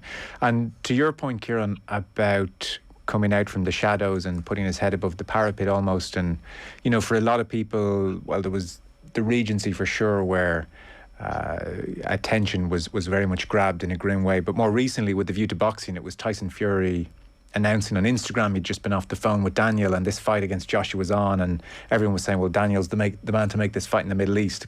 Maybe 18 months, 2 years ago now. That was a moment where everybody realised just what a power broker he had become, and that increased scrutiny. And it was quite striking today that John O'Driscoll, who's the Assistant Commissioner for Organised and Serious Crime, he said today, quote, the manner in which they've interfered in the sporting world has provided more incentive, if we didn't have enough, to bring about the downfall of this organised crime group. Thought that was an interesting comment, Conor. Yeah, I did think that was a very interesting comment, and he nearly even went a little bit further and said the reason why everybody was so determined to try and catch them is because of the influence that they've had in sport and the way. I mean, the position that Daniel Kinahan has, risen to in the pro game is just absolutely unbelievable. I think, he's really at the top of it. And I think what happens there is a cartel becomes very powerful. They get very rich. They can outsource all of the tasks that they may get caught for, organising killings or bank transfers of cash, transporting drugs, all of that. So we're used to that. We know that when criminals get wealthy, they can do that. And the Kinahans have been at that stage for a long, long time. But I suppose what Daniel Kinahan was trying to do, as Kieran said there, he seemed to be very arrogant. He seemed to just assume that it was only the media and the police in Ireland that really were aware of, who was gang where. They were the only ones really talking about it. And I think he felt that Ireland was such a small country in the global scale that we simply wouldn't be able to influence the boxing world. But convince people that he is who the guards say he is. But his problem now is, of course, is that you've got US law enforcement and they're saying the exact same thing that the guards have been saying for the last, 5 or 10 years. And when you have those posters with your face on them online, basically saying, you're wanted by US law enforcement and there's a $5 million reward on offer for you, it's very hard to walk away from that. And it will be very interesting to see, as Kieran says there, what people like Tyson Fury say about this, Billy Joe Saunders, what some of the Irish boxers say about it. You cannot deny these, US remarks quite as easily as an international audience could, the Irish media or an Irish police force. So I think from that perspective, it's a game changer and it'll be very interesting to see what happens. Having said that, he's got plenty of money, and in boxing, people don't seem to care, where the cash comes from, as long as there's plenty of it, and he still has plenty of money. Yeah, Sorry, Joe, can I just make a quick point there, because you mentioned John O'Driscoll, and I think it was either last year or the year before, but John O'Driscoll gave a press conference, and he didn't mention Daniel Kinahan by name, but he made a very important point. He talked about the importance of boxing in deprived communities. And he said there's always been a hugely important sport in deprived communities in Ireland. And he says those are the same communities that are being destroyed by organised crime gangs and cartels. So, that's why it's a hugely significance for the sport as well, because this was always a sports story as well as a crime story. Like, crime journalists did most of the running, like Conor, like Mick O'Toole, etc. But it was always a sports story because boxing is one of the only truly global sports. Like if you look at the World Championship, over 200 countries compete. If you look at the world champions, and that's at amateur level. If you look at the world champions and Olympic medalists, they come from the countries that always win medals, like USA and Germany and Italy. But they also come from Ghana and Afghanistan and Kazakhstan and the Cook Islands. But there's very few sports that have that kind of global reach. That even in rich cities like New York and Los Angeles, there's corners where you find boxing clubs. Boxing clubs are everywhere. And this guy put himself front and center at it. And he was allowed to do that because the way boxing runs itself. The reality is it doesn't run itself. It's completely lawless. Like there's no international governing body. And that's what this really highlights now, that a movement has to come from within boxing for change. Like say, for example, in UK, a lot of the Kinahan-linked boxers box in the UK. Boxing there is run by the British Boxing Board of Control. A guy, Robert Smith, the head guy there, he was approached and he said they couldn't do anything about Daniel Kinahan. And then he was asked, would he get a manager's license? He said, no way would he get a manager's license with all the questions that are posed around him.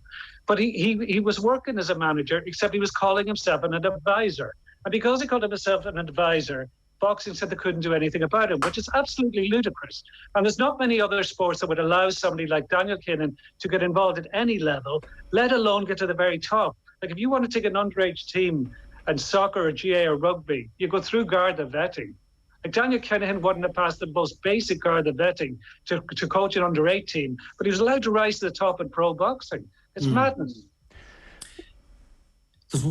There's actually one really interesting point that Kieran made there, and it's the fact that Kinahan, he was able to move in on boxing because it doesn't have a world governing body. There's, lots of agencies all over the place. And really in drug dealing, he did the same thing. There's kind of every country's police force takes care of its own patch. The British police over in Britain, the guards here, and so on.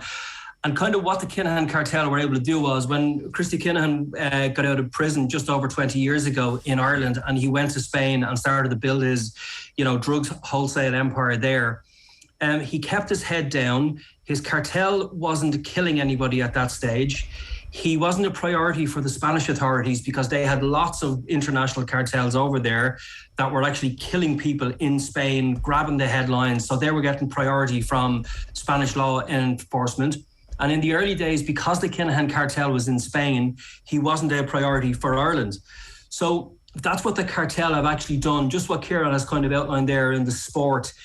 They have managed to not be taken on by individual police forces in the country where they operated until they were so big and powerful that you couldn't catch the leaders. So they've actually done the exact same thing, both in the drugs trade and in boxing. Just kind of interesting, Yeah. In matters of less importance, Chelsea have scored at the Byrne, so they're 1-0 up courtesy of Mason Mount, 3-2 down on aggregate. We'll keep you updated on the live sport across the evening.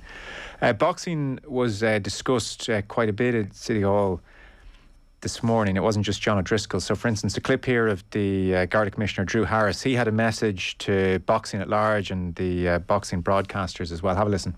And in respect then of individuals and very prominent sporting individuals who are obviously in some way connected with this group, and I would say you need to look to your sport, you need to look to your fans, and you need to think of your own reputation, because this is a very serious announcement made today after a huge amount of work.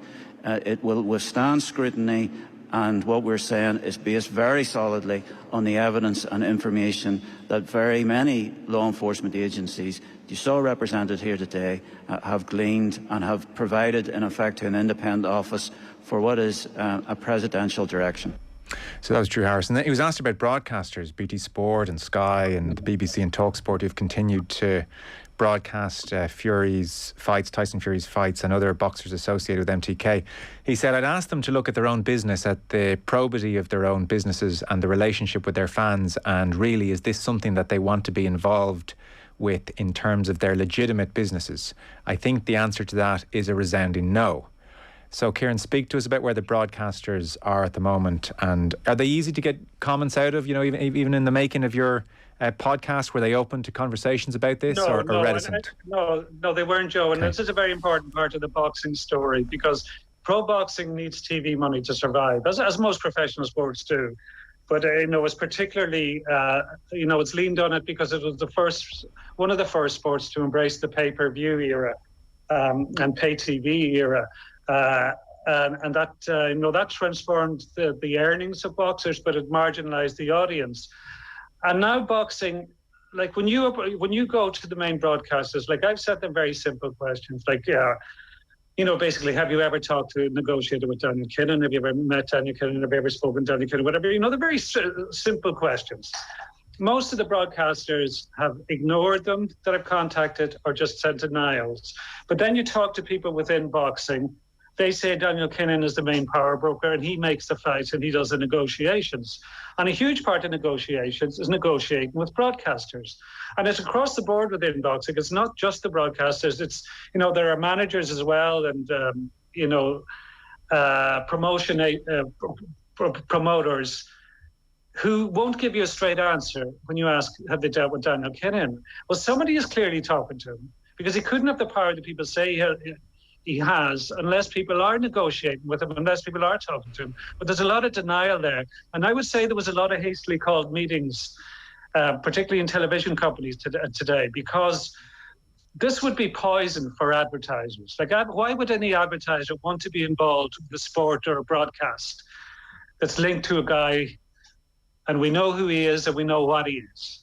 So I think this could be a real game changer for boxing. Like, it could make some broadcasters question their relationship with the sport. It could, although, cynically you would say this can't be breaking news to them, even though, we've seen Bob Arum change his position, admittedly, today. But the cynical answer could be, Well, the reason advertisers will be around this is that this sport has always operated a touch in the shadows, and it's immensely popular, and there'll be a lot of eyeballs there, and so we want a piece of the pie, and that will be the answer potentially. You know, big global companies aren't going to worry about the odd question from Kieran Cunningham. Well, that's, you know, one of the things that's said to you most often around this sport, when you question, you know, how somebody like Cunningham gets involved, people within the sport who say that's boxing. Yeah. Those two words you hear all the time. And that's boxing because they say that maybe because Frankie Carbo ran boxing for 30 years in the States.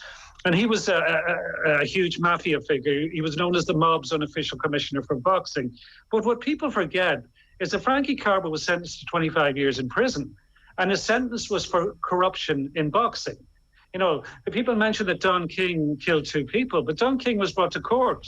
You know, he got a manslaughter conviction for one of them. So Daniel Kinahan has never been brought before a court, you know, and you cannot defend what's happening now by referring to things that happened 50, 60, 70 years ago. Because the more, you know, you can look at all sorts of things that happened in society half a century ago that aren't acceptable now. And I think the particularly when you're relying on your pay TV channel, you're more reliant on goodwill and PR. You're very PR conscious. And this now, Kinahan and boxing don't look a good fit to me, to a lot of companies. You know, I think they will question them. What's your sense of that point, Conor? Yeah, I mean, obviously Kieran would know more about the boxing than I do, but my sense of it is at the moment is that Daniel Kinahan is in a position now, and I think once 1 or 2 people clearly back away from him, I think the whole thing will fall. But there has to be the first person, the first, you know, broadcaster, the first big, you know, agent, or, you know, whatever it is, has to kind of come out and say, okay, we're not going to deal with Daniel Kinahan anymore, unofficially, officially, or whatever. And I think if 1 or 2 people pull the plug, it's kind of like Lance Armstrong, you know, a few years ago when he was caught. Once one corporate sponsor backed out, they were all gone within 48 hours. It is the same kind of thing. But I would be fearful. He is a tricky character. He is not stupid. He has got a lot of money. He clearly is, he's worked his way in deep into the sport, and he knows everybody in it. He's one of the main power brokers in the game. And I just think even if people back away from him now publicly, could he just continue to be involved in an unofficial background way? I think he probably could be. So I think really the only answer is to try and get him before the courts, get him charged with a few serious offences and off the prison, as you know, the people Kieran was talking about there earlier ended up in jail. And I do think if any of the 3 Kinahans are going to be caught, I do think it's going to be him. I just think his profile is very high. He has just dealt with so many people, and I think a lot of people will have it in for him. He's made a lot of enemies, particularly in, you know, the organised crime world. And my suspicion is if any of the 3 of them are going to be caught, it will be him. Conor, can I just ask you though, because would Daniel Kinahan want to stay involved in boxing if he's to go step into the shadows? Because it does seem to be that he wanted the glory. He liked people praising. He liked Tyson Fury hyping him up, and Sonny Edwards and Billy Joe Saunders and these guys. Like, what is there in it for him if if he's completely in the background and nobody's allowed to mention his name? Yeah, I think that's right. I definitely think he wants to be in the ring at the end of the fight, you know, holding the guy's arm up. I think he wants that ego and, you know, that kind of public attention. And it's no use to him to be the power broker if everybody isn't aware that, you know, he is the power broker. But having said that, he could take the view now that he's in a tricky spot. Obviously, the, you know, temperature around him has gone up even in the last 24 hours. And he could say, look, I'll, you know, strategically take a step back here, do it all in the background. I'll tell everybody who I work with, don't ever, you know, say my name on social media or in TV interviews. Keep me completely out of it. I'll do the job quietly for 5 years, and then I'll try and come back again and be in the ring, you know, be the limelight guy. I think it kills him that he can't step into that public role and be this famous power broker and be on the TV all the time. I think that absolutely kills him, because that's what he wants, because he has a huge ego. But maybe he'll be bright enough to just do the job, you know, on the QT for a while and then come back. I don't know. But I do think the involvement of the American law enforcement authorities now, it's going to make it very difficult for him. Really and truly, I think it's going to trip him up in ways we haven't even thought of yet. Say from when you first made your debut for Ireland to now, how far have you seen Irish football come? Yeah, I've really seen it come leaps and bounds, and I suppose you can even see that from the results. And for today, for example, to be playing the second best team in the world and for getting a result, it's phenomenal. Like Sweden, I think that's only the second goal they conceded in this campaign, which is mad. And again, to get a draw in their hometown or home country is massive. Yeah, I thought maybe the fans here might have an effect on the game. For the Irish players, you know, it was extremely loud. The atmosphere was electric. It was amazing to be here and experience it. But I thought maybe for the players that might have had an impact, and it didn't seem to at all. No, I don't think anyone was daunted by it at all, to be honest. There was a few Irish fans as well, and I thought it was great. And after the game, like, the girls went over and were thanking them and everything. So, but yeah, overall, I don't think that it made a difference to the Irish girls, whether there was one person or 15,000 in the stadium. OTB